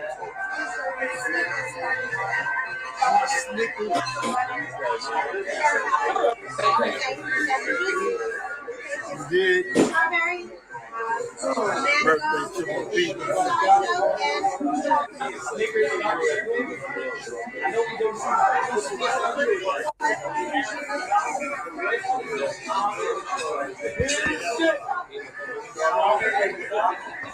Out here eating it and living it up. Happy birthday to Crack. Happy birthday to the legend Pete. Mr. P, happy birthday. Pete. Happy birthday, Pete. Yo, happy birthday, Pete.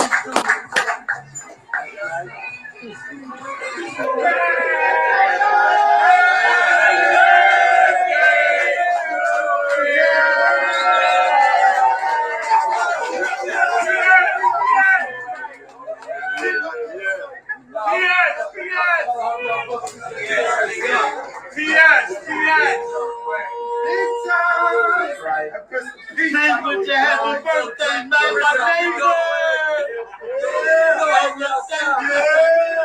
You know DJ Khaled.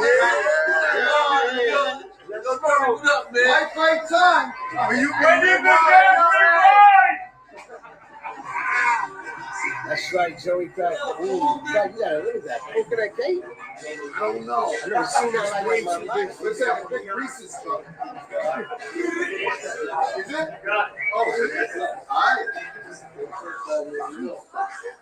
I just wanted to show some of the festivities Big U attended while he was in Miami. Funny because the Crip Cop Care Bear, Christopher Lard, filled love handles, said Big U wasn't good in Miami. But now we're going to take a look at some of things that Sam said in his interview. I'm going to put just a little paint where it ain't, since Sam decided he wanted to open this can of worms. Man, we just, it's my cousin's birthday, so tonight, I want to say the night before, it took us to Wally's, Beverly Hills, me, Pops, and Adam, my cousin Adam, and just had a long talk with bro, you know, not to get into too much detail, but it was a lot of big politics getting into certain people. You know, Hussle had DJ Khaled in the hood. Now, Blacc Sam said he doesn't want to get into too much detail because he knew he had Porky the Pyru there to do that. It was kind of like he was trying to dispel everything that Big U been saying without saying Big U name, because he made sure to say, like, basically, like, he told the story of the night before Nip died, which was a Saturday. It was Adam's birthday, and they was in the they was in some Wally's. They was in some restaurant called Wally's or whatever, right? And they was talking about how it was a lot of political issues and niggas was mad that Nip bought DJ Khaled to the neighborhood and shit. No, Big U was mad.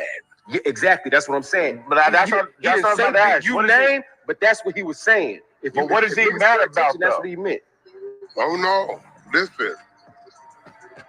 He said a team over there on him about it.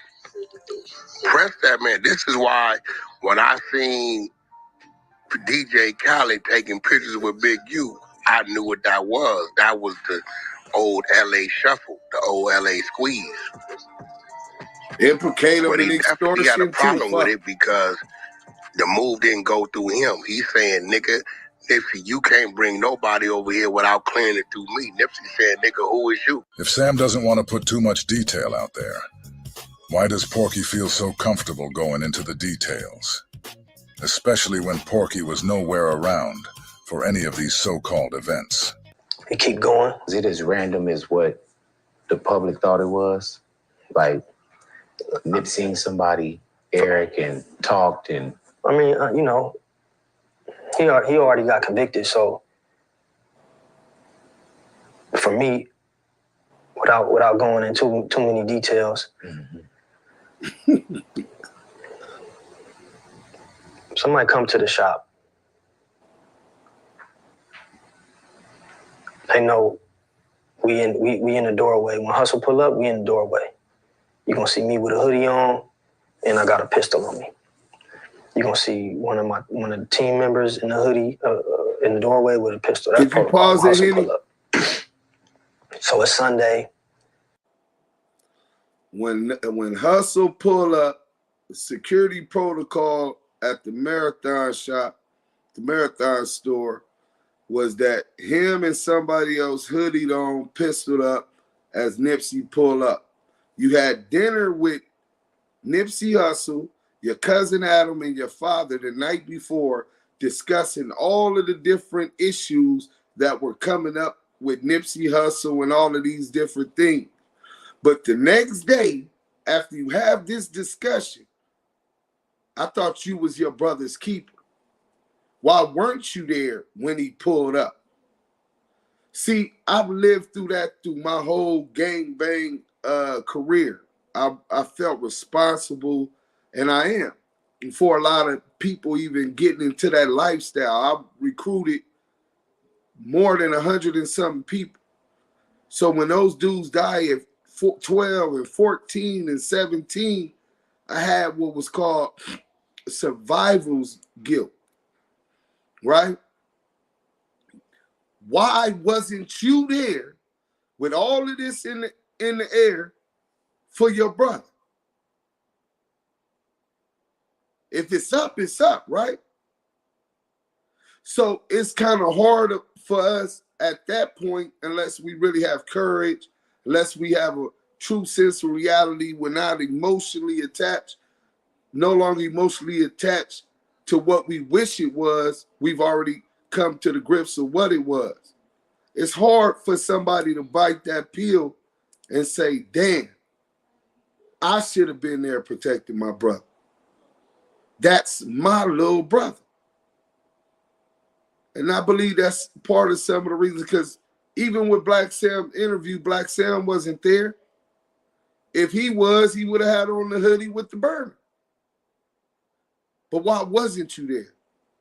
And I know that's a hard pill to swallow, because that wouldn't necessarily have changed the outcome. But to try to speculate and throw it off on somebody else is almost cowardly, bro. Like, you got to accept responsibilities for your actions. When I fall short and Color Raps bust my motherfucking balls because we invested into the Damu and Kiwe company, you got to be man enough to say, you know what? I deserve to give y'all better than the effort I gave y'all. I know at the end of the day, it's the bottom line. I haven't seen that come from Blacc Sam yet. But let's get back into the video. Damu and Kiwe conversations. It's busy in there. Why the niggas in there didn't follow the protocol? I wasn't there. Why they didn't follow it? Maybe they was fucking around helping the customer, doing some fucking customer service. This is what I'm thinking, trying to, you know, transition into some legitimate just selling clothes. But nobody was in the doorway. And from my understanding, no boy walked up with no shirt on first to check the scene, because he know what's going on in that parking lot. And had a conversation. Probably seen nobody was in the doorways. Checked Hussle had on shorts. Checked everybody else. Left. They say came back with a red shirt on. They say came back with a red shirt on. They say came back with a red shirt on. Tiptoed through the alley and went right and started shooting. So to me, that's premeditated. Number one, there's no red shirts in the hood. No red shirts in the hood. No red shirts in the hood. You can't buy no red shirt. No liquor store sell no red shirt. Sam just said you can't find a red shirt in the hood, which is laughable. Sam wants the people to believe that they don't sell red shirts at the Slauson swap meet. Sam wants the people to believe that red shirts weren't being sold at the Marathon store. Number two, when a nigga come through the alley with a red shirt, that's the throw off, or the Bloods did it, or the Inglewood families did it. Somebody please stop it again. That's the throw off, red shirt. What would make Sam stop the cap? Man, what? You come with this whole conspiracy theory that you're feeding for whatever documentary or book or movie that you finna be dropping soon, right? And you slander this man's name on the premise that this dude was sick because he came back with a red shirt on, and to make it seem as if the Bloods did it. First and foremost, you're not even a gangbanger, bro. You was like a tuna. For those who don't know, that's like a turned up non-affiliate. Took phase with the Inglewood Bloods and whoever your section had issues with, even though you wasn't a gangbanger, bro. But this is where your lack of experience in those politics in that world got the best of your imagination. He was coming and put the red shirt on to make it seem like it was the Bloods that did it. The nigga's already on camera and getting the damn chili fries or burger or whatever he doing. They already got his face on camera. Go on Street TV and check it out. So if it was how he was saying, and there was no red shirt sold nowhere in the hood, like the Slauson swap meet, which you know this Brim hood, but it's the borderline on the other side of Western. They don't sell red shirts. The Marathon store didn't sell red Crenshaw hoodies and with the Marathon on them. The Marathon continues. We just showed you a video in his store. The store he said that don't sell red shirts, that showed you they do that. That whole conspiracy theory bullshit he trying to push to use Big U name for whatever selfish ass project he got, just overlooking the fact that people still hurt by the loss of Nipsey. Just overlooking the fact that you opening up a sore wound to those in the community. Your parents, your family, Nipsey kids. Don't you care about them? When can they begin to start healing? When can they begin to find closure? You had an opportunity to be with him when all the shit was in the air and it was up. You wasn't there.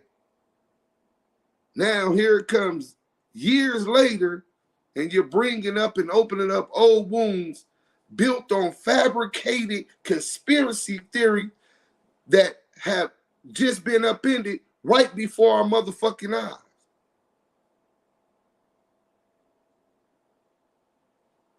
I want somebody else to speak on that, man. Because I'm just saying that if your theory for this whole murder, somebody sending them was based on they not selling red shirts in the hood, and now we know that you're lying. You're not just, you didn't know. This is a store that you partner with Nipsey Hussle. And we're going to get into that too. I'm going to get to some notes at the end. But if that's not what it was, and they really did sell red shirts, why are you on here lying? Deuce, I want to show y'all something real quick, though. This right here is not just a fully red shirt, neither. You can see it. It's not fully red all the way.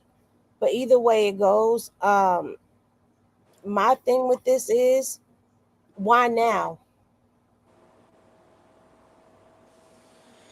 Well, like I said, I know they got something coming out, some kind of book. This dude doesn't even talk in public. But I'm also curious as to if they even sat in court and listened to how everything played out, from the testimony of the girl, from the way they laid everything out? Did they sit and listen to all of that? Because here's what I'm noticing is missing in a lot of these conspiracy theories and narratives that are being put out there.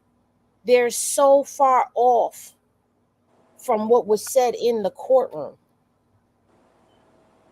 Now, I know you're not going to get up in court and say exactly what was going on and behind the scenes and all of that, but if things were as turbulent as they're trying to imply that it was, and everyone knew, y'all can speak to this. Why would Big U be able to still walk the streets as freely as he does with no problems? Why would he still be able to service the community without any pushback? Why would he not face any consequences? Because, again, correct me if I'm wrong, big homie or not, wouldn't there be a consequence for him? Man, hell yeah. Hell yeah, ain't nobody bigger than the program. And just because the 60s is a very big organization. So it's not just one Big U who has influence. It's different people that people got loyalties to. You know what I'm saying? That you got the AGs where Big U from. You got the Avenues, right? You got the Dime. You got Brian Hurst. You got the Overheels. And then you have times where they don't see eye to eye. You understand what I'm saying? So yeah, it's no one guy. You know what I'm saying? Amongst that, it's a committee of people who have influence over their section that come up for a common interest.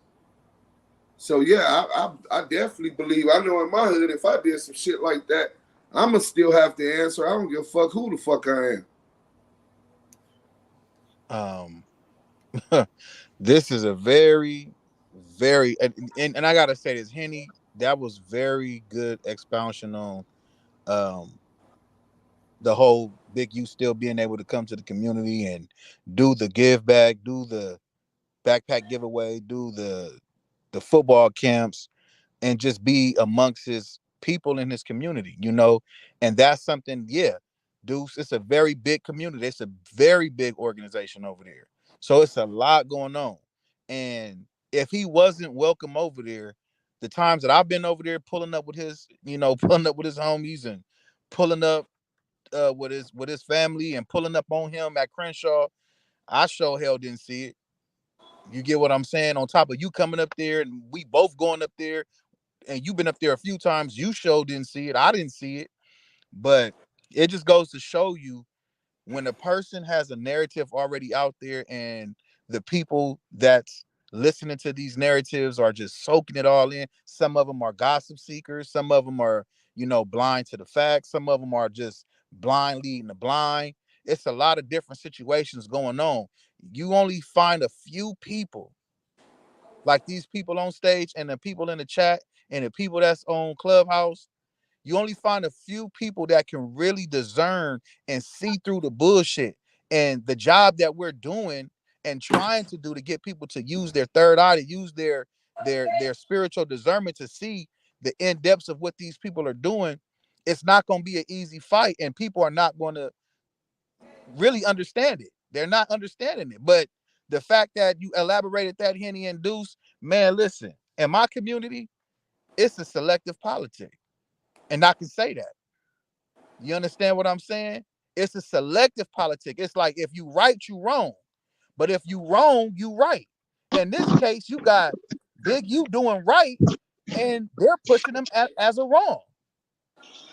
You know what I'm saying? This man, all of these years, and then, you know, Nips passing, and then all of that happened, and you mean to tell me the individuals with names from the community didn't unite and come up and holler at Big U and really press the line on him? Come on, man. He's one entity. And right. One thing I wanted to put an emphasis on, you know, every time somebody's trying, one of the individuals that's trying to push some loose cannon and CS2 back, trying to push their reality show, and they come with this Oh, with weird ass loose kid. coochie. Yeah, the one with loose coochie. The one with loose coochie. All of a sudden, Big U done all of this. They got they was filming this reality show and he got it on film that Big U called FaceTimed him and told him Nip, got killed 30 minutes before it happened and he's gonna show this on his reality show. He said he was gonna show the video because they recorded the video when Big U called. Trying to direct traffic to his reality show. Now here it is, this man's brother, you know what I'm saying? And I mean he has a right to speak his mind and free his heart. And so, but at the same time, he's coming to promote, a documentary that he's doing now. And give credit where credit's due, but at the same time, let's cut the bullshit. Okay, you didn't say no names, but everybody knows all of the conspiracy theories and all of the bullshit that's been around. You know what I'm saying? So those things in themselves. So you don't have to say a name. All you have to do is make an insinuation. You know what I'm saying? Well, Controversy. Rosé had already said his name and said the exact same conspiracy theory that he took off from. So Controversy makes money, But the thing that they're losing sight of, and let's just think about this and ponder on this for a moment. Big, you've been doing developing options since he got home. Over the last couple decades, do you realize how many kids he has helped raise, helped put through school, helped get to where they are in life? And these kids that know him and know the man and know the character of the man, I know they feel some type of way, you know what I'm saying? Because they like, damn, Unc, why are you going through this? You know what I'm saying? And they make themselves a part of it. Now, what if he riled all them up? You know what I'm saying? Are y'all trying to go for a civil war? I mean, it don't make sense. You know what I'm saying? And you know what? He stays humble. You know what he say? I don't worry about it. I don't worry about it. You know what I'm saying? Don't even pay no attention to them lames. Hey, he did say, keep on though, and I'm gonna expose y'all in Damu and Kiwe conversations. Exactly. You tell lies on me, I will tell truths on you. Hey, Diamond and Deuce, Henny. Yeah. So I appreciate my brother TD. I appreciate everybody that's involved that we politic with. But this is a question we have right here. If Rose said Nip and Blacc Sam was tapping in with him, right? If what? If Rose said Nip and Blacc Sam was tapping in with him, right? Uh-huh. Why didn't he diffuse the situation or fix it if it was an issue? And why was he standing behind Big U at the peace walk if Blacc Sam messed with him? Well, first of all, let me say this. That's totally hog shit. If somebody has a godson named Lil Yael, and I watched you get called out for a fade, and you go to the back and you stab Lil Yael, your godson, and left him to bleed in the back when it was supposed to be a fight. Do you believe that Nipsey was dumb enough to entrust a dodo like that, a snake like that? I just think he was way smarter than that, bro. You know what I'm saying? Hey, ain't got nothing going there. Yeah. Damn. And to that point, I've heard, this dude say, speak on what his reputation is and all of this.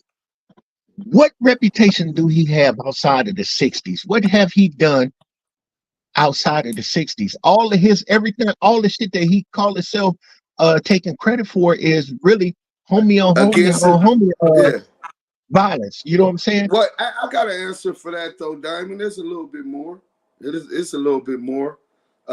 He got a reputation for getting knocked out in a Slauson swap meet by the homies from Brams and picked up. He pissed on his motherfucking self. And I could bang that dead homies. You know what I'm saying? He got that reputation when he go outside and he ain't snaking his own people, you know? Real quick, Deuce, we have a super chat from Tiffany Schneider, $5 super chat sticker. Again, we appreciate you. Whatever the sticker is, we appreciate you. Blessings from the Damu and Kiwe Conversations family, that girl Henny, and the Henny Snipers, man. Salute to you guys, man. Appreciate that. Hey, real quick, T Learning X said he feeds people all the way out there. I am not pushing nothing. Prove the so-called conspiracy wrong. Wow. So that's the standard now, huh? He's another one. Here we go. Wow. You hold the guilty until proven innocent. You see how niggas is, bro? The crackers that we complain about and fight against this system and injustice, justice reform, and all of that, even they got innocent until proven guilty. This Negro just said, prove the so-called conspiracy wrong. That's the standard you have to meet before you're not being falsely accused of being having something to do with any of these murders.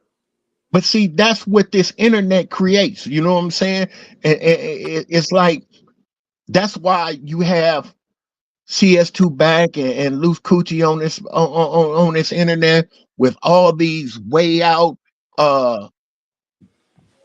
conspiracy theories and all of this, and they keep driving the bullshit because you have people like that buy into it to a point where they say, well, prove it wrong or I'm gonna believe it. Get the fuck out of here. Get the fuck out of here. You know, let's finish this video because this shit pissing me off, and I'm gonna hit some points, and then we gonna get this over with. And paint a 100% false narrative like that. You know Eric Holder before? Yeah, we probably seen him a couple times. Yeah, we probably seen him a couple times. Yeah, we probably seen him a couple times. When he was younger. You know, he hadn't been in the hood like that. They're saying he had some like a snitch jacket on him where he couldn't come around. You know, me personally, Hustle, Fats, like we seen. T Learning and Eric Holder was on a 4 or 5 day crystal meth binge.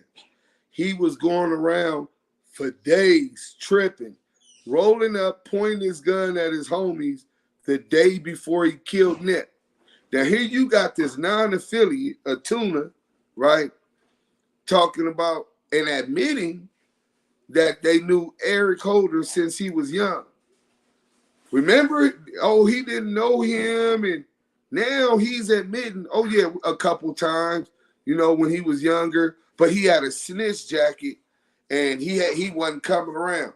Here you got LA Shot Caller telling you what was going on the day prior to Nipsey getting killed. The dude was on a crystal meth binge. So he's playing down and dumbing down real realities when Eric Holder went to the same school Nipsey went to. Nipsey didn't go to Crenshaw High. He went to Hamilton. Eric Holder went to Hamilton. Eric Holder had a case with Rand Paul from the Slauson boys. What the fuck Nipsey got tatted on his back? Slauson boys. Jay Stone on that case? And Jay Stone. Same right? Jay Stone that's in Orange County Jail right now for that same case, I believe. I'm good. Hey, real quick, doing my podcast. We got a super chat real fast. We have a $9.99 super chat from Selena with the blue wrench. Man, listen, appreciate you, Selena. And the super chat, the $9.99 super chat. I'm Bless doing you. my podcast, mama. Thank you. Bless you and your family and everything that you got going on. Again, from the Damu and Kiwe conversations, that girl Henny and the Henny snipers, we appreciate any and everything that comes this way, man. Thank you to you. Appreciate it. So yeah, salute. Thank you for that. But yeah, man, this dude went to school with them. They knew this dude. He had been around their crew, hitting licks with their crew. But And they that's try to where play like that. They that's didn't know. yeah, and that's where a lot of the conversation was geared towards, bro. Right. But so I'm wondering why you ain't been told us that you had a relationship with Eric Holder. Why you ain't been told us you knew him since he was young? Why didn't you tell us that y'all beat that boy into a fucking coma? You jumped on that boy and beat him into a coma. You. So not only was you not there with your brother, once all the smoke came, the tuna, the non-affiliate, you're part of the reason that helped incite and throw flames on the fire between him and Eric Holder. Why haven't you spoken about that?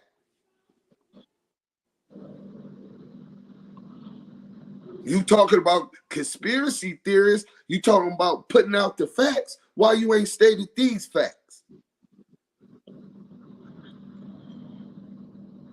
Oh, you don't like how that'll turn out. That might not turn out in your favor, right? Let's finish this video, man. And a lot of the homies raised because we had that shop 7 days a week. You know, before it was the Marathon store, when it was Slauson T, Slauson Ave, we had weed spots all in the hood. So we seen a lot of the young homies raised, from kids to teenagers to adults. We watched them. They know us. We know them. Anything we throw in the parking lot, if you're from that area, if you're from the 60s, if you from the 30s to the 100s, when Hustle throw something in that parking lot, you coming. From whatever it is. You in the hood, you smoking weed, you coming to our spots. He was never at any functions. He was never at any grand openings. He was never at anything Hustle was doing. He was never at any shows because he wasn't good in the hood. So all this other shit niggas is talking about, I don't know. So where's the paperwork? He wasn't good.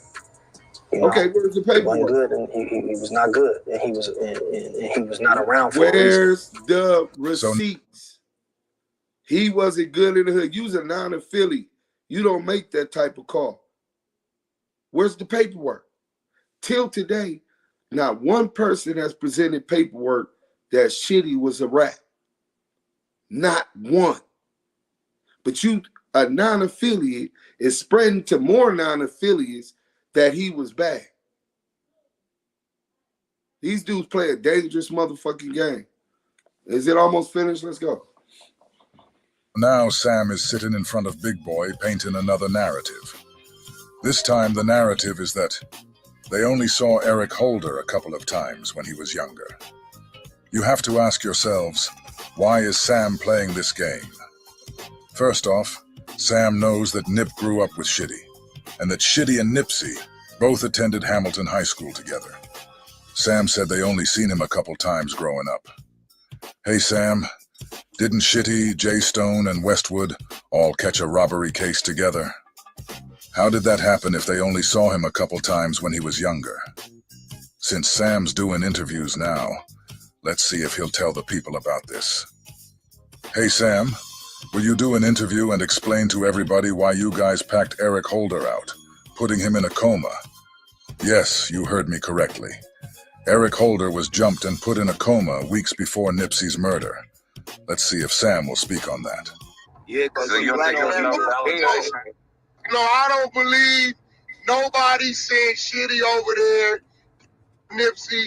That shit, look, the nigga cousin Carrie and the other go pull it up.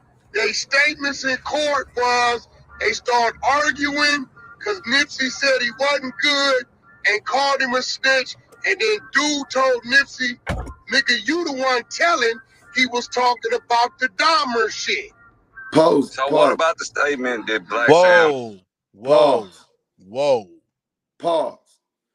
So Blacc Sam, am I my brother's keeper? You open up Pandora's box. Not us. Not Big U. You open up Pandora's box, opening up wounds, and now you got rats, confidential federal sources, 137s, dropping names. Domer. Now we gonna tell y'all a little bit about what I heard about Domer, right? Damn. So if you heard CS2 back right there, he talked about the girl that was with Eric Holder said she heard Eric Holder tell Nipsey, nigga, you the one that told, you on paperwork. Accusations that his brother was a rat. Nipsey Hussle, in association with a guy named Domer. Have you ever heard of Domer? I hadn't never heard of Domer, but we've been doing a lot of research. See, Domer's in jail, and it's a whole lot that goes with that. So when Big U tell you, you want to slander your brother's legacy, you want to tarnish it, you want to open Pandora's box, he gonna flame you in Damu and Kiwe conversations. Damu and Kiwe conversations. Damu and Kiwe conversations. Hit that like button, man. We just starting to cook right now, man. Damn, so how far are we gonna go? Hey. So now you got allegations being coming out that Nip was on paperwork in relation to this dude Domer. Well, who is Domer? Say one thing? Could I say? Let me say one thing. Go ahead. Thank you, thank you, Razé, for telling CS2 back about Domer. Yeah, because you know he can't hold water. So thank you for telling him about Domer. Now we're gonna bring this shit on out since y'all want to put it out there. But hey, well, I want to thank CS2 back for being the rat that he is, because while everybody's pointing a finger at Big U, now he done told Big CS2 back this information, and his rat ass just went and read the whole shit. So Domer, how the story goes, as I hear it, was him and Nipsey was fucking the same female. The female had kids, so we believe this is Domer's baby mother, right? Word was Nipsey was dirty macking him and stop writing that nigga, that jailbird ass nigga, that nigga's a bum, all of this type of shit, right? When he came home, he wanted to see Nipsey Hussle about something, right? And another rumor is that the kids might be Nipsey's. Deep, huh? This the can of worms you want to enter, you want it to open, right? Blacc Sam, for whatever project you got coming on. And this Domer say he need that fade. Whatever happened, Nipsey didn't turn it down. And another guy stepped up and took the fade for Nipsey. Eddie Boy. I think he's Baby Eddie Boy.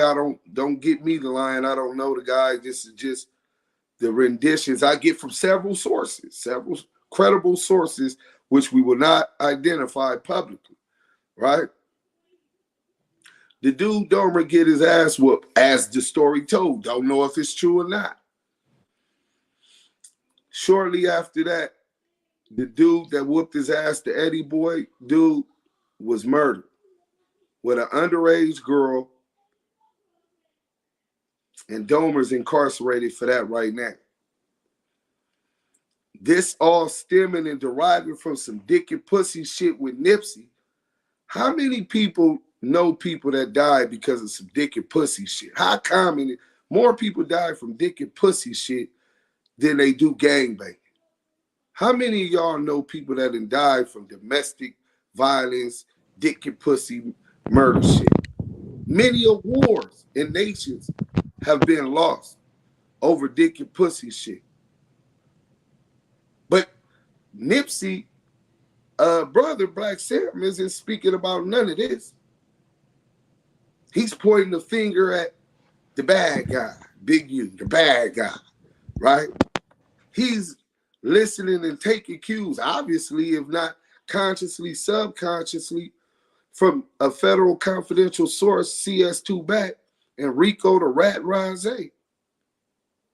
The same place where this so-called facts murder is being pointed in the direction of Big U. Just put it all on Big U, right? He's the fall guy. Let's get him in jail. Get him under investigation, right? I mean, it don't hurt that him and Big U never seen eye to eye from the beginning. And then people say, well, Big U try to work them in that contract. Well, as far as you could go back with Motown Records, and I do contracts, study contracts, signed my first contract with Sony Orchard in 2014. So I do study contracts, and whenever somebody gives you an advance using your masters as a collateral, you're what's called unrecouped. You're in the red. Off the top, you're in the hole. And then they take money from that. Now, as far as the managerial position, it wasn't just Big U, it's Big U and Steve Lobel. When you have people with those kind of connects, DJ Khaled, right? Snoop Dogg, what they had the football league with, they bring in a lot more value so they can negotiate a larger share for their time and their services. Steve Lobel, right? It's a difference to have a black executive walk up in a building and talk to these people with the small hats, as opposed to another small hat walking into a business and an industry that's run by small hats negotiating the terms of your agreement. Those are tactical advantages that everybody isn't privy to. So whatever they agreed to, everybody happy, that's their business deal. But y'all want to point out that deal, right? The contract with Big U and Steve Lobel. Then they talk about the trademark.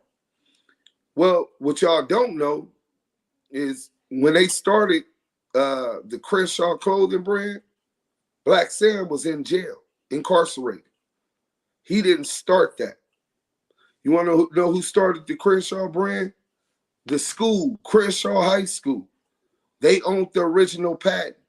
Big U worked, played football at Crenshaw High School. He played football at Crenshaw High School. He already had the grid program going up there. His whole thing was Crenshaw. He said it to y'all pretty. I am Crenshaw. Y'all want to credit Nipsey Hussle with Crenshaw and putting that on the map. He didn't go to Crenshaw High. His movement was Slauson Boys. That's what he got tatted on his back. Right? Big U's first, and this is what Big U told me. His whole plan, because he a philanthropist, was I'm gonna gather all of these resources from all of these different places, and we want all of the kids wearing the Crenshaw gear. All of the students at Crenshaw High School, we're going to give it away because he's a philanthropist. Nipsey was cool with that. But when Blacc Sam came, he doesn't care about the community. He's not even accepted within that community. Never made the cut. Right? He monetized it. He went and trademarked it for some clothes, but unbeknownst to him, Big U already had the trademark because he was doing the Crenshaw shoes. Go to USPTO and search that.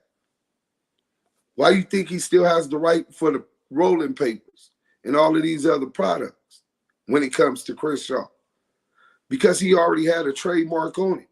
what Blacc Sam did was come in and he tried to insert himself and take the name Crenshaw for the merch only. Then came with the marathon continues, so that Big U and what he was doing already would seem like it was the bootleg version. Quick way to steal a nigga plan and monetize it and benefit off yourself, exploit it like yourself. There's a lot of foreigners that come over here, as we've seen in the video Scandalous put together, and exploit our communities. They're not for our communities. Don't give a fuck about those within our communities or their struggle. Blacc Sam ain't showed me nothing different. One thing. Go ahead. Real quick, we have 2 super chats, man. Let me read them off real quick. We have Selena with another $9.99 super sticker. And then we have She Been Real, Yael the Vice Lord, and Deuce. Keep doing y'all thing, generals. Man, we appreciate for the $4.99 super chat. We appreciate the $9.99 one again, and the $4.99 super chat. Any and everything that is given to the Damu and Kiwe conversation, and that girl Henny with the Henny snipers. Man, we highly appreciate you guys and women for donating and blessing. Thank you. Blessings to you and your family on behalf of the Damu and Kiwe conversations. So Big U already had that trademark, right? For the shoes, right? Then Loose Cannon. Let's talk about Loose Caboose, Loose Bows. You wasn't even around when the 60s pressed Khaled and John Legend. Tell us exactly where it happened, what kind of cars you seen, since you putting yourself clout chasing onto the scene and telling your rendition of it. We already know you're a habitual liar. In fact, your other alias is the liability of Loose Cannon, because he's showed his ability to lie time and time again. Show us some receipts that you was out there, right? That you pressed DJ Khaled. And 600, tell the truth. Was Cannon at the video shoot? Because I hear you was there. In fact, I also hear that you the one that took the bat from his daddy. Might have even hit his Blacc Sam and Nipsey daddy, but definitely hit Blacc Sam. But you, Rose, the exposers, y'all supposed to be leading them the right way with the right facts, right? Put that on your dead mama, Christopher Love, boy, and your dead father. That you weren't the one that hit Blacc Sam and his father. That you're not the one that took that bat from Blacc Sam's father. Put that on your dead mother. Put that on your dead father. That Loose Cannon was there at the DJ Khaled shit. Because Love Boy was around at that time. He was paying his way. You know what I'm saying? I bet you he can't do that. And Big U Ben said he was Mr. Crenshaw, bro. He played football there, and he been repping it. Crenshaw belongs to the community that went to that school, played for that school, and the alumni that sacrificing their time to strengthen the programs in that school today. That's been doing that over the years because they understand what these youth is up against with the gang subculture, with the drugs and all of the things that corrupt our communities and trying to keep them away from falling into those same traps. There was developing options and at Crenshaw before Nipsey ever met Big U. Let's say that one more time. There was developing options and a Crenshaw before Big U ever even met and discovered Nipsey Hussle. But he's still in this company from him, because that's what I hear a lot of people. Well, he did this deal. He's getting 30%. No, he's really getting 15% because Steve Lobel's getting 15%. And if Nipsey felt it was good enough to sign it, how can you argue against it? because you don't see the value in what Big U and Steve Lobel bring. How are you going to renegotiate it on a Monday night football after the whole game was over? I'm going to land right there, man. I hit enough points. But y'all got to stop listening to these dudes that wasn't there, that can't put people at the crime scenes. Because if they could do that, trust and believe, those people who were involved wouldn't be out on the streets today. They'll be in a penitentiary somewhere because they were placed at the scene of a murder crime. Hey, Deuce. Yeah. Self-made 23. Can you pull up his comment? What was it? Self-made 23. I hope I haven't passed it yet. It should be not that deep. I'm so far down at the bottom. Can you still hear me? Yeah, we can hear you though, bro. Okay.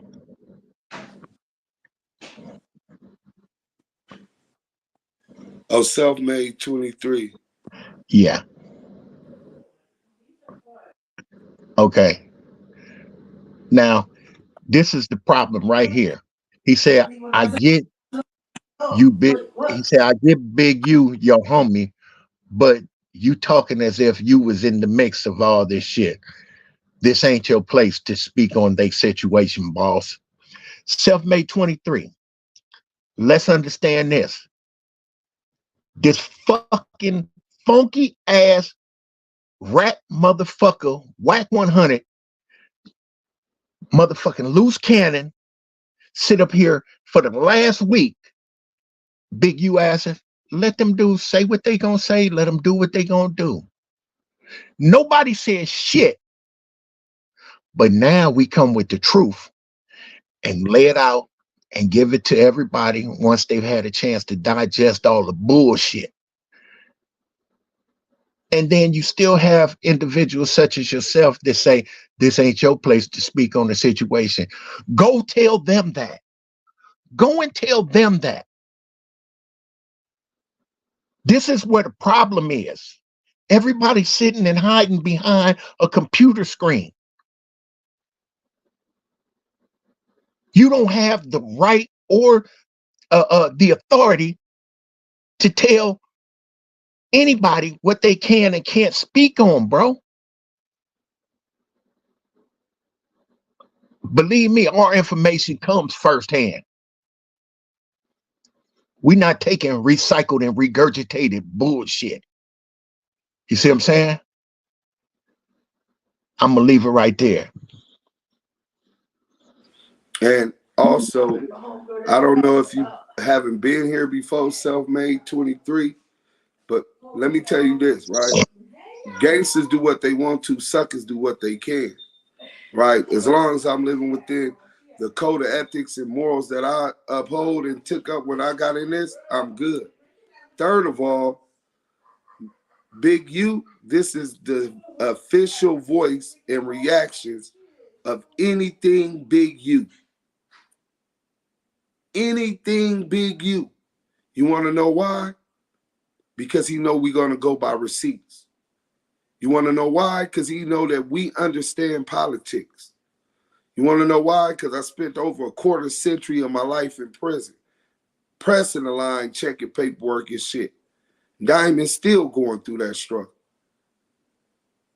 Yael gonna stand on business against his homies through several situations, physical fisticuffs and whatever else came with it. Tested, tried, and tested. So while put your resume up against just that little we said, and then figure out, ask yourself, what gives me the audacity or my name to hold enough weight to tell these dudes they can't speak up on this? Because I'm quite sure it won't even match up, bro. But salute to you. Thanks for the comment anyway.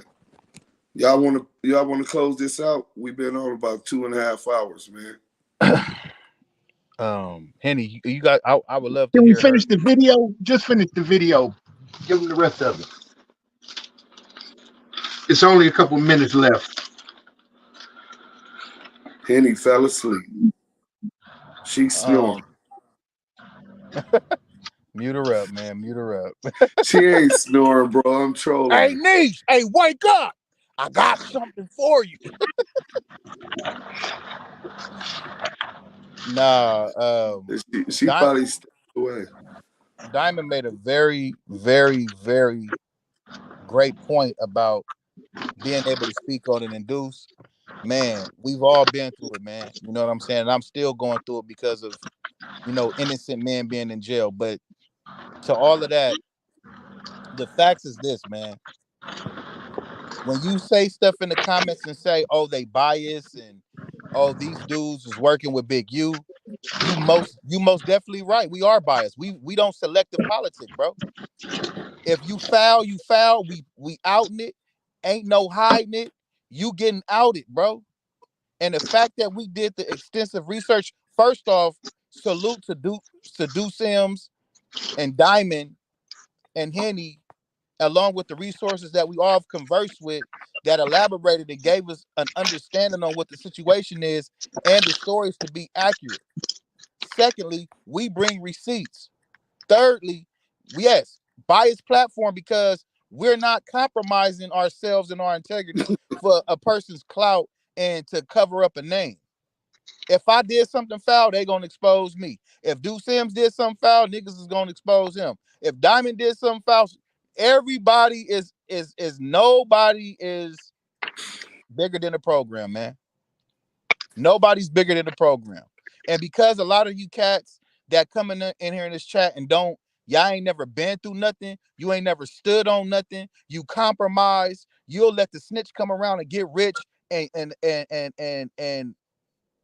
basically just use the hoods, use the bloodshed, use the innocent and the people that's convicted of crimes, using every component you could possibly think of to blow up themselves and put foul people in position. Y'all them type of individuals, man. We not them type of individuals. If anybody was wrong, I don't give a fuck if it's your favorite rapper. He's getting exposed, man. That's what ETE is. We not biased on none of that, bro. I stopped fucking with niggas that I've been knowing since 8th grade because they fuck with snitches.